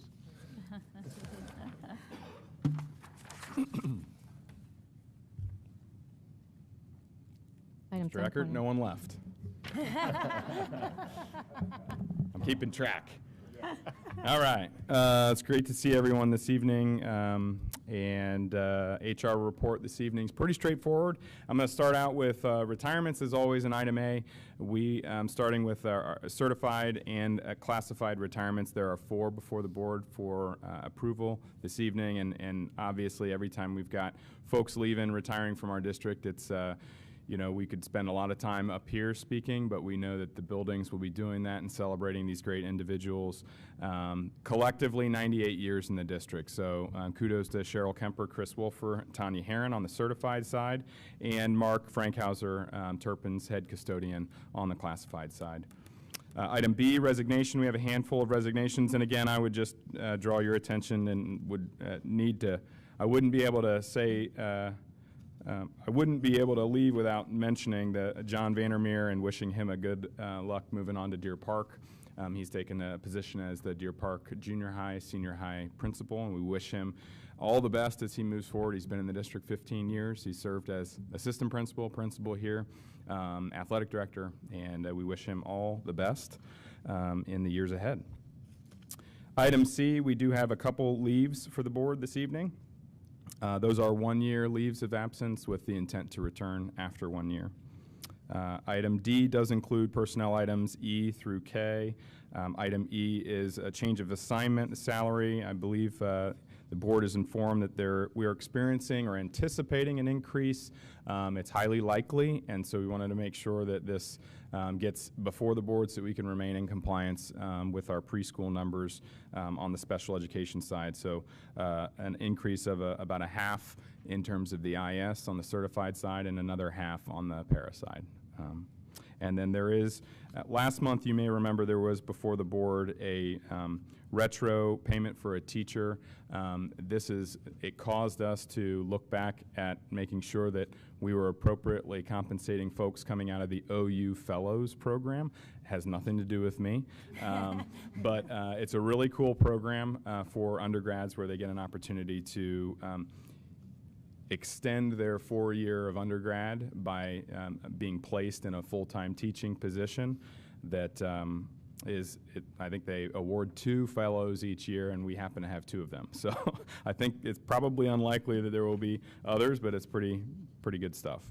Item F are appointments. We have 1 replacing a retirement in transportation, so excited to see James coming on board there as a driver, and we have a number of folks in the classified side that are coming off of the probationary status. Item G are the special services appointment, and there are quite a few here. Most of the work beyond the contract are special education related, making sure that we're providing opportunities for kids to participate in a number of different opportunities in the after school, whether it's a dance or things like that, that we want to make sure that they've got appropriate accommodations as per their IEPs and needs. Auditorium tech, they're listed, lifeguard, and Camp Kern, and there's a lot of folks listed under the Camp Kern piece there. We're all very excited to bring Camp Kern back, hoping for great weather and a great experience for these kids so they can kind of bond a bit going into that opportunity in Nagel. So we have 2022 elementary school and both elementary summer school and secondary summer school teachers working with students in the summer school this summer, so those are before the board, and I also see a few support staff that are listed there. Item H, we've got a long list of coaches. Spring season is upon us. Excited to see all the baseball stuff out there and track, and we've got the weather today, and it's a little balmy in here, so it's good stuff. Item I, student teachers. We've always got those coming through, so there are 4 for the board's approval this evening. And item J are volunteers. We have a few substitutes, both in the classified and the certified side. I'm sorry, just classified side. Admin assistants, aides, bus drivers, cooks, custodians, maintenance workers, and paraprofessionals. And since the regular board meeting of February 16th of last month, our staffing FTE is at 800.21. That reflects the 0.88 increase in the FTEs, the 0.5 IS, and the 0.44 para. For preschool? For preschool, yep. Questions? All right. Superintendent recommends the board approve personnel items in the consent agenda. Thanks, Rob. Thank you.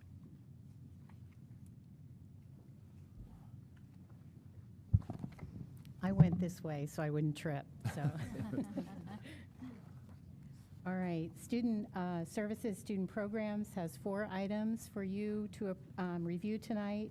11.1, the administration of Turpin High School is requesting your approval of an international exchange student, Tanayafat Lavanwat from Thailand for the 22-23 school year.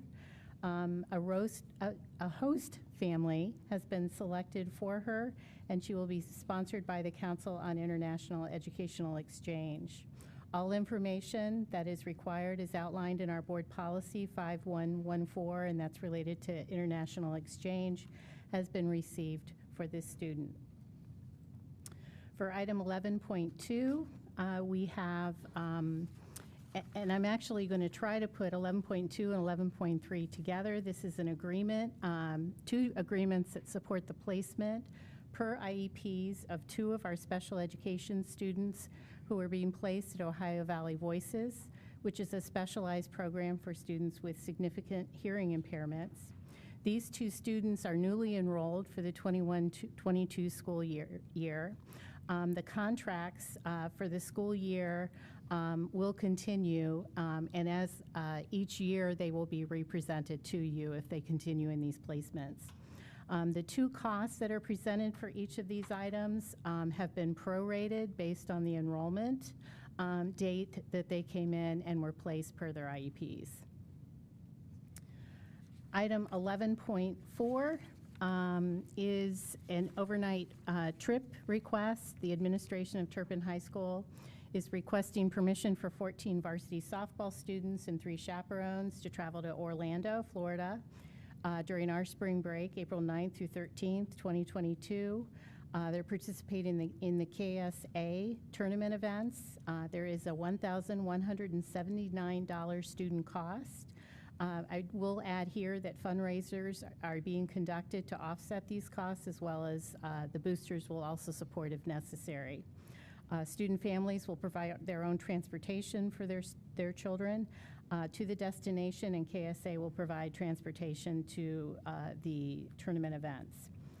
The superintendent is recommending approval by Anderson for items 11.1 to 11.4 as proposed in these items. Thank you, Betsy. Thank you, Betsy. Item 12.0, Treasurer's Report. The Treasurer's Report, the first item is 11.1A, and that begins with a long list of donors whose gifts totaled just over $31,000 over the last month. And as always, we are appreciative of these gifts that supplement our programs. The donors do receive a thank you from the Board of Education once the donations are approved. Moving on to item 12.1B, this is the cash activity statement, which presents all revenue expenditures in all of the district's funds from the beginning of our fiscal year, July 1st, 2021, through February 28th, 2022. Item C presents the general fund, our 5-year forecast fund receipts for the month and the fiscal year to date ended February 28th. And as you can see, February, as typical, was a high cash flow month. We continue to receive what made it a high cash flow month was the continuing to receive advances against our spring real estate collections. Items D and E present expenditures in the general fund for the month and the fiscal year to date. As you hear me say every month, expenditures in the general fund are very stable throughout the year. So we would expect approximately 1/12 of our appropriations to be spent every month. So with 67% of our fiscal year complete at the end of February, we have spent 65% of our appropriations with another 4.5 committed for future expenditures. So as you can see, spending is tracking where we would expect at this point in our fiscal year. The February 28th bank reconciliations and investments are presented in agenda items 12.1 F and G. And appropriation adjustment detail is presented in agenda item 12.1 H. Appropriations are adjusted throughout the year as the actual revenue becomes more apparent and to clarify our estimates at the beginning of the year. I respectfully recommend that the board approve items 12.1 through 12.1 H as part of the consent motion containing items 9.1 through 12.1 H.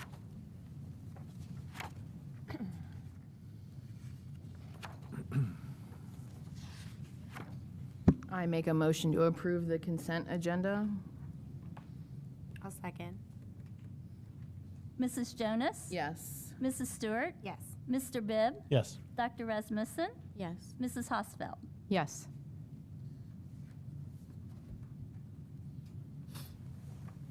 Item 13.0, board discussion. Anybody have any comments? On our fuel right now, what are we over budget because of the increase in fuel prices? Is it? Go ahead. It was 150. What did you say? It was 200 last Wednesday. Is that about right? Yeah. Yeah. And to complete the year, we're going to be somewhere between 150 and 200, depending upon how the fuel either moves one way or the other. We're kind of happy this week it went from 409 to 406.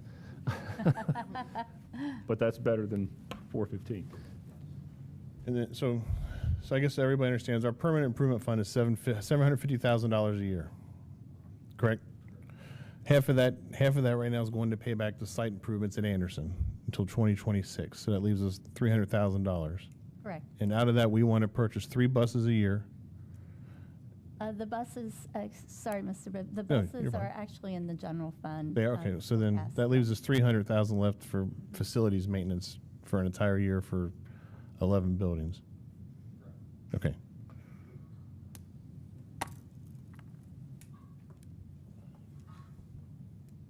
And next year's approximate is, I think was it 800,000? We had roughly 800,000 of suggested improvements for next year. Okay.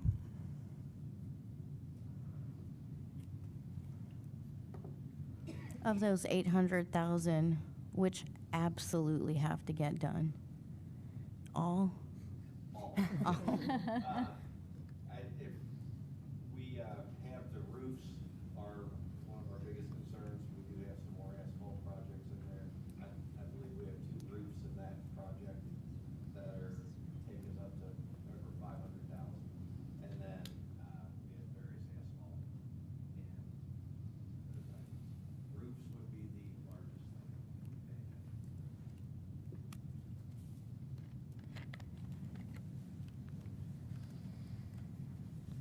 John, I know you're working on that spreadsheet and pulling all this information together, and you're working really hard on that. I really appreciate all the work you're putting into this.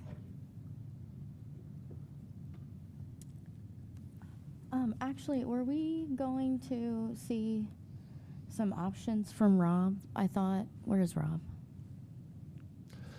Are you? Oh, there you are. Hi. What type of Where's Rob? what type of options are you speaking of? At the work session, we talked about how there potentially might be $4.8 million of cuts we would have to make. And I thought I saw some. I realized that was a quick turnaround, so if that's not something, I wasn't totally clear on whether or not we were going to be able to discuss that or not. I think the 4.8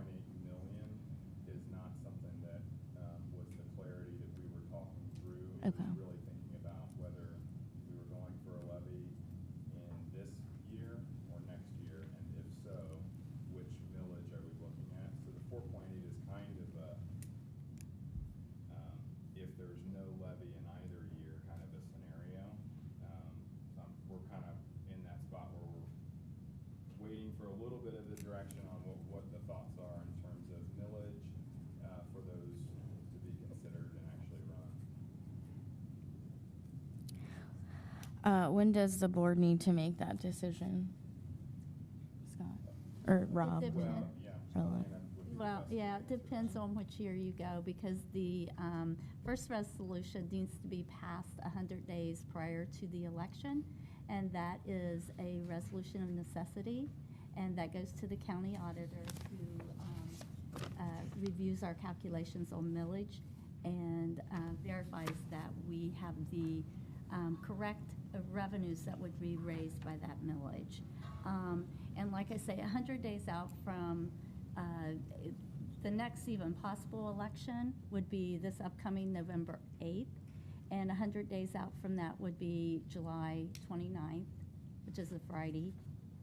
And then once we get that resolution back from the county auditor verifying our calculations, the resolution of necessity, the board would then need to pass another resolution by August 10th, and I believe that's a Wednesday. Yes, But I it would is. need to have it to the Board of Elections by August 10th, and that would be a resolution to proceed with putting the levy on the ballot. So those are the dates for the next election that would be possible. But again, for all elections, it's 100 days prior for the first resolution and 90 days prior for the second resolution. And it's, I need to have them to the respective office by close of business that day.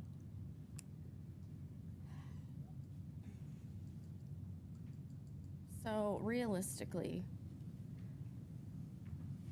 that's the deadline, like the absolute deadline. We can't come to you on July 29th and say, oh, by the way, we want to do this. So in a perfect world, if you all could choose, when do you want this board to decide? And perhaps that's not a fair question, because this board should be telling you whether or not we're going to pursue this or not, because you're gonna have to make plans to make deep cuts. That's the truth. I'm seeing some really sad faces and head nods, and that's the reality that we're dealing with here, is that y'all need a decision very quickly so that you can prepare for fall 2022. And we're kind of at a standstill. Wednesday's work session last week was a lot of information to process. I'm not sure how soon we want to discuss this, whether it's right now or at the next meeting or a special meeting, whatever. But it sounds like we need to have that conversation very quickly. Based on those comments, if I may, I would suggest that conversation not happen at this meeting, because I do not believe that my administrative team is prepared to go into depth about the questions that are being asked, and my administrative team works hard.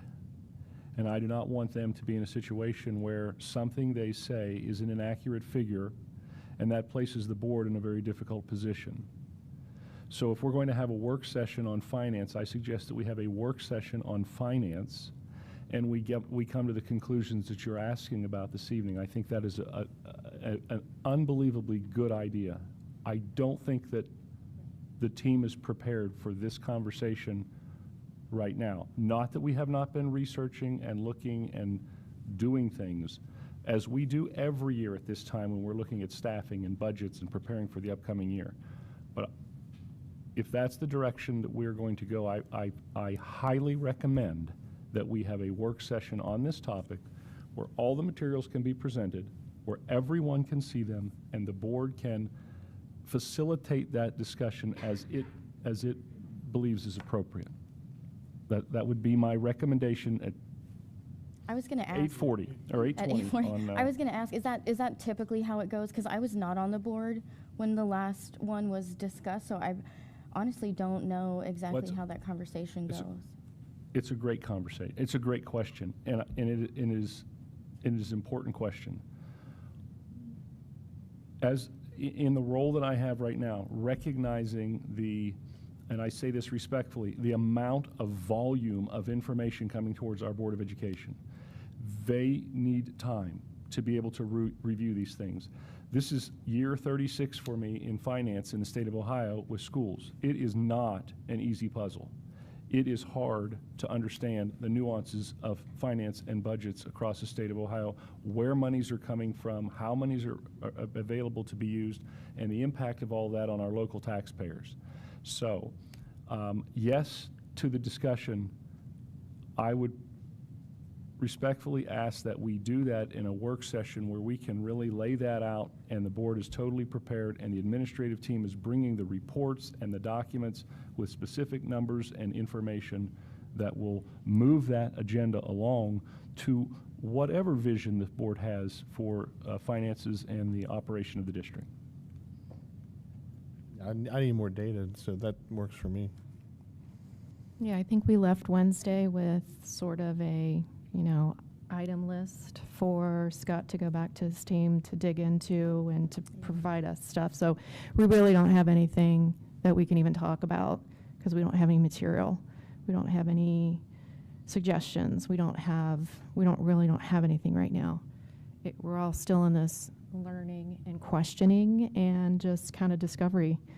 And, these are some very big decisions that we all need to know a lot of information. So it'll be just a working relationship back and forth. So, and of course we can't, once a month we meet and, I know time does go by fast and we're doing the best that we can do. Right, that's completely fair. And I wasn't sure how it was done before because I wasn't on the board. I think my one plea to the board is that we try to have that discussion relatively soon rather than later. And that is stemming from the conversation that came out of our Human Resources Committee meeting that involved Katie, myself, Scott, Rob, and their team. And just a need to fill some important spots for the upcoming year and kind of what that means as part of our larger discussion. So we just can't keep kicking the can down the road. At some point we gotta dig our heels in and sort through it before it is too late, I guess, is all.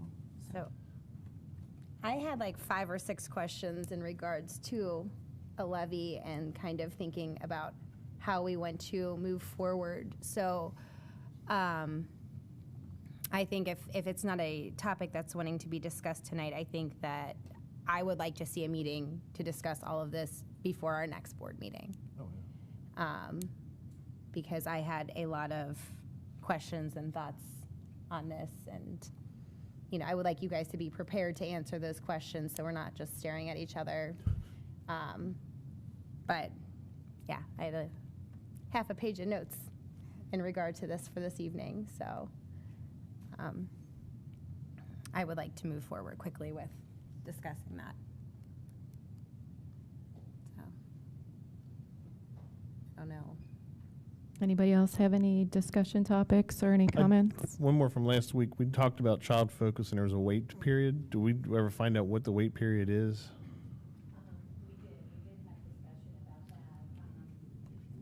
From our understanding, all of the high school districts are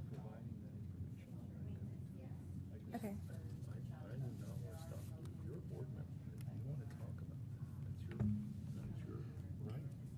So do we know how many are waiting?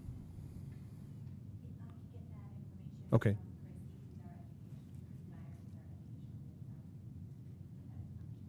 Okay. Thank you. Anything else? I have a few items, actually. More so than that. So I'm going to throw out some stuff that I was going to talk about with the levy anyway, just so that everybody can kind of think about this stuff before the next meeting. So I was looking at, based on what we saw last week, I think a $7.8 million levy is absolutely astronomical and kind of crazy, and I don't know that that's something that anybody would be up for.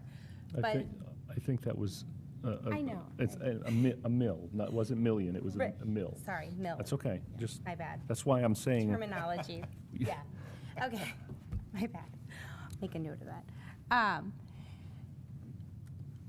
I'm concerned that 4.7 doesn't get us very far, especially if we put it off another year.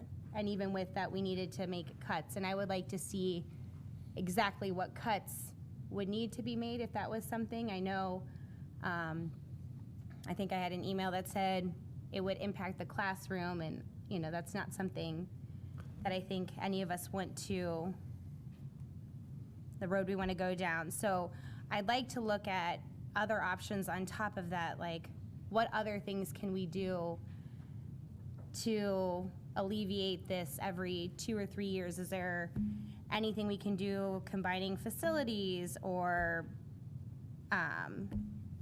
adding a sports facility that maybe brings in revenue? I have a lot of questions. I would love to sit down and all of us throw some ideas around and see if there's anything we can come up with and kind of move forward to get us on a better trajectory. And I know that if I recall correctly, it costs more to put a levy on in May. Is that correct? They divide the cost of the election amongst the people who are on the ballot. So there's typically less on the ballot in May, so that does make May typically more expensive. And so that's something that we need to think about as well. If you put something on the ballot for May, you have lower voter turnout. If you put it on in November, higher voter turnout. Cost. I just don't feel like we have a lot of time to make a decision, especially if we want to put something on this year. And so just some stuff to think about. And, I'd like to see a more itemized list of what cuts, because I'd like to know what kind of impact this would have if that's a route that's taken. So, Katie, when you say combine facilities, do you mean shut down a school and merge them? Or I am just very open to hearing ideas across the board in any aspect of that. Like, I know we're sharing a pool right now. We're, the track, I know it's being fit, but what kind of options do we have long-term, and what's, more viable for our district? I just would like to hear more about all of that stuff. So one thing we learned was, like, the harsh reality is that something like 85% of our budget, is that right, is faculty and staff. So, I mean, we don't have to pretend that wouldn't hurt.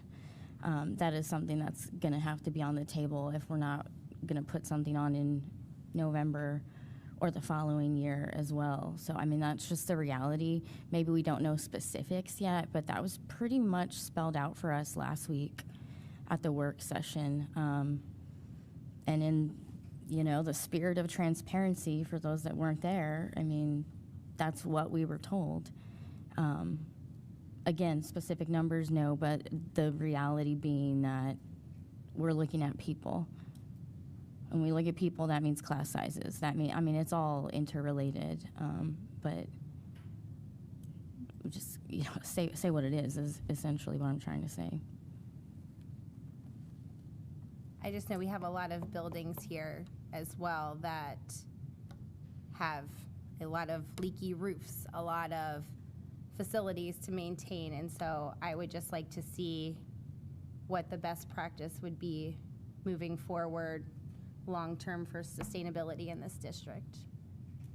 By that, do you mean, like, I just want to understand, and also so they understand and know what to present.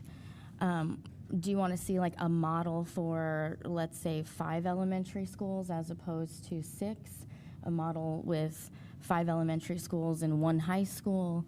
I guess I'm just trying to conceptualize what it is you mean by that. Just, well, so they know what to tell us. All right, this is what a large high school is going to look like, or 6 I know that was elementaries something now. that was talked about, like, 10 years ago, I think. maybe it was back in like 2014, they had talked about combining stuff. I know the community as a whole did not like the idea of one high school, but I don't know if anybody's feelings changed with that, with going with these levies. And I mean, these are substantial levies that we're looking at. So what direction do we want to go? I would like to see all options. I'd like to see options for what cuts would need to be made. I'd like to see options for what if we did combine down into, what'd you say, 4 elementary schools or 5 elementary schools? I'd like to see what both of those look like. I'd like to see what it's like for 1 high school or 2 high schools. I want to see as many options as possible, so I feel like I am making the best decision going forward for our district and moving forward. So I am open to hearing all options so that I feel like I can make the best decision for taxpayers, our community, our schools, our students, everyone. So since we're having our work session, sorry. That's quite all right. That was, it's tense, and Little when levities. it's tense, I do use sarcasm, and so I mean no disrespect. I'm good. There's 4 years of my life, the last 4 years I've been traveling to Columbus to try to work on school funding in the state of Ohio. There still is not a mechanism within the funding system that deals with inflation. The reason I bring this up is that I believe this is a two-pronged circumstance. Everyone, I believe, in the room understands the need to project out. You have a young family that's getting larger, your van, your car is going to have to get bigger. You need to plan ahead for those things. But in the moment, we're dealing with rising prices in gas and other things that we do. So there's a two-pronged thing happening. The inflationary component is happening to all of us in our lives, and that happens to schools on a 3-4 year basis. It has been proven unconstitutional, or it has been adjudicated as unconstitutional, but therein lies the issue. We are dealing with gas prices. We cannot manage that because it's happening to us with an inflationary thing. So schools can only raise or can only collect what they agree with the community. They agree on an amount, and that stays that way. And what happens is people see that the school begins to deficit spend because as inflation goes up, those lines cross. And so at some point, your community begins to say, you're inefficient, you're fiscally irresponsible. Every single school in Ohio, and this is probably Alana's discussion, not mine, collects more money at the beginning of a levy cycle than they're going to spend, knowing that over time, those lines are going to cross. They always have, and if the funding stays the way it is, they always will. The second prong of this is, how do we as a school district fundamentally maintain sustainability to protect the interest of our taxpayers' dollars? And that is 5, 6, 7, 8 year fiscal planning about all of the things that Bob has brought up, that Katie is bringing up, about how do you prepare for these things knowing that you're going to have that inflationary thing happening. So we've got to think about sustainability in our school district. So for me, in this discussion, since it is happening, we need to consider stabilizing the current situation that we have because it is in our face. And we need to use time while we stabilize to be able to redirect some of the larger things that you're talking about. It's 2 years to build a school. It's 2.5 to 3 years to really get a community working around things like district changing, redistricting, potentially doing things like that. So those are the types of things this board has been talking about. They are being mindful about that 6, 7, 8, 9 year place in time. That's what they've been looking at. All the while, all of these other things are coming at them in rapid fire. So, again, it's a lot. Stabilizing and then preparing for that longer journey is the answer, I believe, to this two-pronged puzzle. And that is at the board's discretion based upon the review of the materials in work sessions like Leslie and Katie and others are asking for, so that you can clearly have a sense of all of that. The last thing I will say on this, many people have asked me, whether it's my mom or my family or anyone in this room, anything we cut will impact students. Anything we cut will impact students. I am not trying to position anyone or try to leverage anyone. There is no question in my mind after 35 years in this business. If you eliminate something, somewhere it's going to change the way things are provided, whether it's service or education or lights or technology or response time or website, nothing. Because it's all about kids. It's all about kids. It's not about politics and all that stuff we seem to talk about a lot in this room. It's kids. I'm done.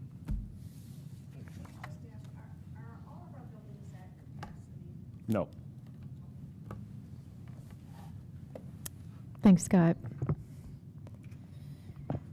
I have one last thing unrelated to this, more related to the public comments. I heard the rumor that was addressed as well, and I went straight to Mr. Bibb to ask him if there was in fact a meeting. And he told me in email, no, because a quorum is illegal. And I wrote him back and said, correct. I don't know about a photo. I don't know about any of that, but that's something that I would love as a board member. Katie, I don't know if you would as well like to know if there is something happening that we should be aware of, and perhaps right this moment is not the time. But I do want to go on record as saying that I did hear that as well. I was concerned, and I went straight to one person who was allegedly there and asked, and his answer to me was no, that did not happen. So that's it. That's all I got. Okay, anybody else? You good? I have a couple other things I'd like to talk about that didn't pertain to that, but I would like to talk about some of the bullying and like mental health issues in our schools. I met with John Eckert and talked to him a little bit about some of our safety issues. We had a meeting. I've toured a couple schools and talked to some of the principals, and I know that there's been a huge shift in the last couple years with mental health and you know, children fighting more in school and having a hard time regulating their emotions and their bodies, I guess. And so I'd like to talk about maybe, are there any policy updates that we need to make? I know this isn't an issue just in Forest Hills. This is an issue across the board, like as far as like society goes, but I don't know if there's anything that we can do to help kids in schools I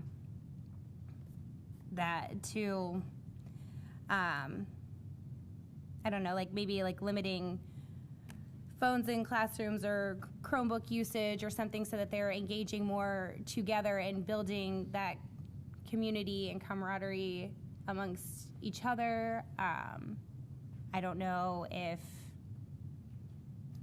basically any kind of shift in how we deal with these situations to help kids in the classroom so that we can focus more on learning instead of de-escalating situations. I don't know if anybody has any thoughts on any of that.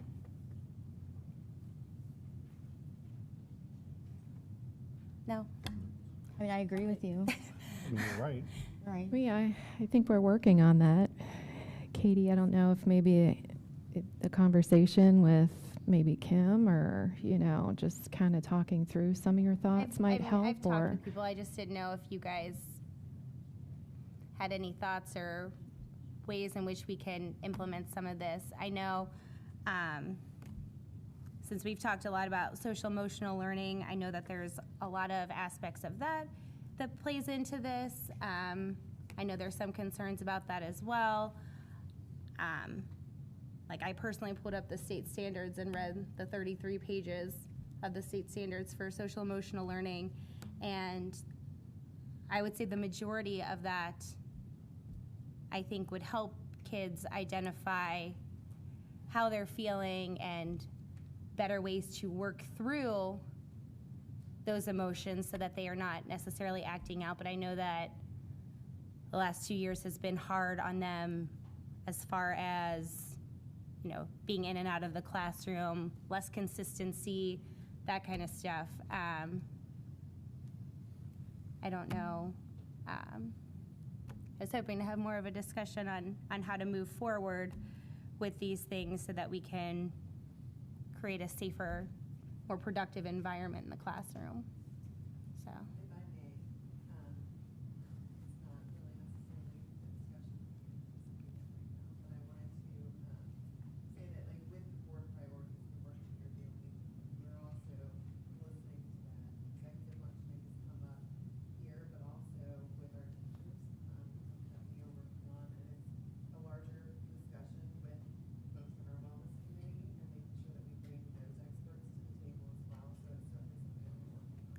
I know you and I emailed and talked about maybe meeting with Kelly, and I think that was just yesterday, so we haven't fully gotten that in place yet. But these are just thoughts of mine and concerns of mine, and I think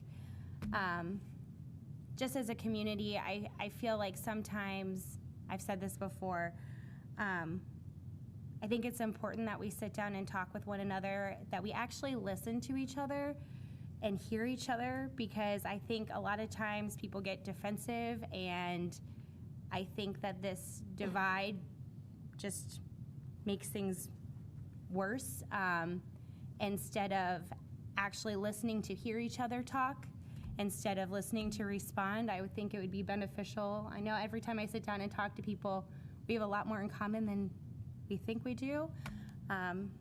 So I'd like to see that happen, and I think that us as a board needs to be successful and talk with one another and communicate and get the ball rolling on stuff, because I think that's the only way we're going to be successful for our students and our community and our schools.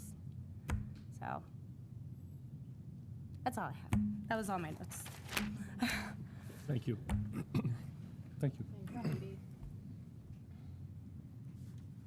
No other comments? We'll move on to the reports to the Board of Education, 14.1 Finance Committee report. We had a meeting on February the 24th, and just a brief overview, we went over the general fund, 5-year forecast, budgeting, and district benchmarks. When we talked about a lot of that to here today when we were even discussing levy or cut options. So it's pretty much just an information session for us. So that's all I have for finance. 14.2 Human Resources. We met on February 23rd with Rob and his team, and very much an information session, I would say. I think even for me, 2 years in, as well, was very informative. And we kind of went through the structure of how, the positions work within the organization. And the big takeaway for me is that we need to get some positions approved so that they can do the hiring for the fall semester, which in my job, we have to have the schedule, and that means people hired and everything by January for the September start. And as you were talking in that meeting, I was thinking about, like, gosh, it's kind of, I still can't get over how fast we have to do these things.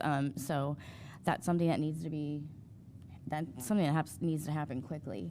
You know, we saw the vacancies there, so I'm sure Rob will tell us when, and hopefully we can get that done, so.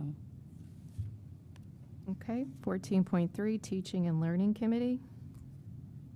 We have not met yet, but we are working on getting together in the next couple weeks. 14.4, Technology and Facilities. We met on March 3rd and discussed the RFP for the Turpin and the Nagel. We got updated on the pool. I just thought maybe we could get a presentation at some point on the pool so everybody knows where we're at. But for the most part, about the same price as where we were with everybody else, just a better warranty, so to speak. But those prices are 3 years old at this point, so those are even gonna be higher. We talked about the fuel price, and that's about all we talked about, I think. I don't think I missed anything.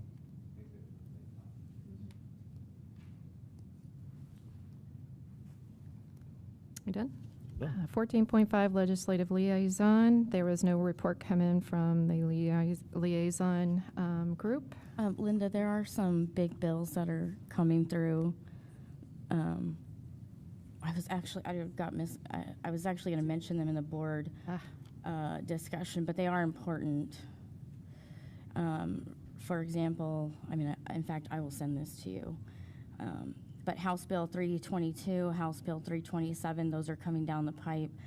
There's been no vote on those yet, but those are related to teaching divisive concepts. So I think we all know what that means.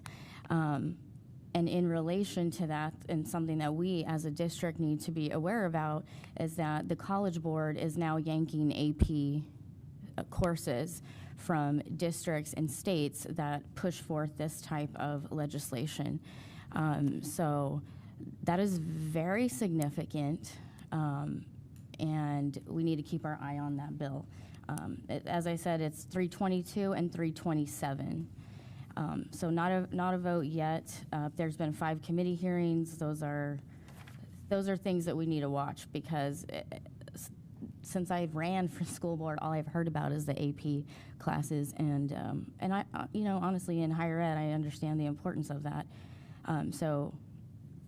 And that is not something this board can control. That's a legislative thing. If that comes down, then we're going to have to deal with that, frankly. So I really want the community to be aware of that. There are several other big ones, but for time's sake, I'm not going to go into that, but I will forward this to you. Thanks, Leslie. Appreciate that. Sorry, should have sent it earlier to you. No, that's okay. That's all right. 14.6, the Forest Hills Teacher Association.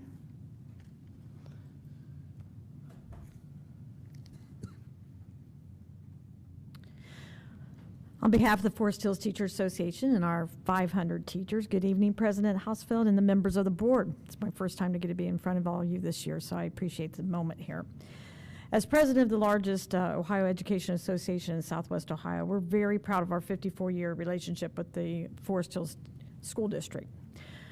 The association tonight's going to focus on 3 basic areas, which one is state legislation, which we've heard a little bit about, 2, working relations with the district, and 3, community outreach. Starting with our state legislation, one that I know all of you are very aware of, and is one is dear to heart for any public education, is the backpack bill and House Bill 290. The second one, the electoral maps and revised areas of redistricting as far as elections, and we're keeping an eye on that one. And of course, the most important one right now is the daylight savings. There are people still alive. This is good. Those are all items, the one in particular with the backpack bill, and I want to thank we have a delegate that works for the association. His name's Chris Preston. He's a middle school teacher here, and his job is to kind of keep a liaison effort between the association and the state work that we keep an eye on to help teachers get involved. We're really, right now, another piece of area that we're very concerned with, as any one of us that are members of the education world, is the Ohio State Teachers Retirement System, and we're keeping some real interesting aspects within that one as well, and Chris does a good job of keeping that together. We also know right now here in our own arena in the association is we have our FHTA elections coming this spring, and that's where all of our members have the opportunity. We are on 2-year terms with our executive team, and those options and those opportunities are available. The second one is the working relations of the Forest Hill School District and the association. And just to kind of keep that in perspective, and one of the things that makes our school great is that opportunity for the teachers and the administration to work collectively with the board to make sure that we're moving in the correct direction. As tonight I listened to a lot of the discussion around levies and so forth, those discussions become very important as we move together for the benefit of our students and the employees of the school district. One of the most important ones that you've heard probably through the years, many of you have been here, is I talk about our building advisory committees and our district advisory committee. I want to make sure tonight I explained that. And I just kind of did a quick number. We have 64 administrators and teachers that work monthly in each building throughout the district to come together to work at a building level to try to keep, issues or concerns and work together to make sure those things are solved. And then the district advisory committee, which is made up of the 4 association members, myself, Chris Preston, Vice President Mike Roberts, and our Secretary Gail Garza, comes together with Mr. Prebles, Assistant Superintendent Kim Pence, Alana Cropper, our Treasurer, and our Director of Human Resources, Rob Fellows. And that group's work is really impactful. It helps us solve things. It helps us move things in the right direction. And we meet a week from, actually, I think the 22nd. So we meet a week after this. So if there's discussions that are happening, we have the opportunity to all work together. One of the biggest aspects, and I'm going to steal Alana's thunder, I don't think she mentioned it tonight, is we've worked together. We have a health committee that I know Doug Baker's here as well, and one of the biggest things that's come out of that I'm very excited about is that we had the opportunity to work together to make some changes in our dental insurance, which is a cost savings to the district, as well as going to provide a lot better service to all of our employees. So those are the kinds of things that we're able to do that are impactful to all members in our school community. Lastly tonight is our community member outreach. And I think tonight you had the opportunity here that, I know Doug's here, so I'm going to give him some kudos. The Who Day for a Hot Meal really was a great opportunity during a time in our community that we were able to come together. And I definitely want to make sure, I didn't have the chance to do this a little bit sooner, but I want to thank Croswell Buses and a nice little company named Schober USA, who's dear to my heart. The president of Schober USA is Joe Lawver, who felt quite compelled to get me the interest level to do something nice. And those companies both came together to help be our corporate sponsors. And I want to make sure I tell you that, just because it's good to see that our school community is broader than just Anderson Township. We also have our celebration we've been doing with all of our new members here recently, as well as we'll be providing training and teamwork things for them in the upcoming weeks, and as well as our teacher leaders in our own organization are helping with the Forest Hills 5K and helping our students get those opportunities to participate. With that, I think I'm under my 3 minutes, John Eckert. Any questions? No, thank you. Thanks, Donna.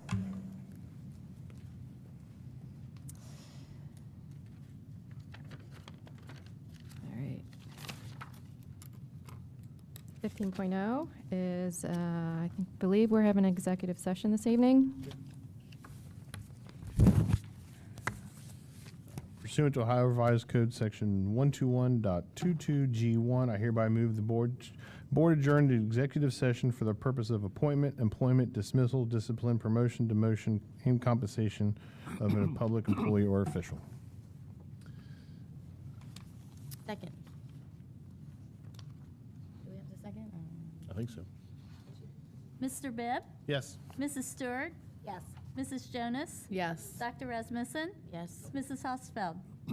Yes. Then we're not going to be conducting any other business after this.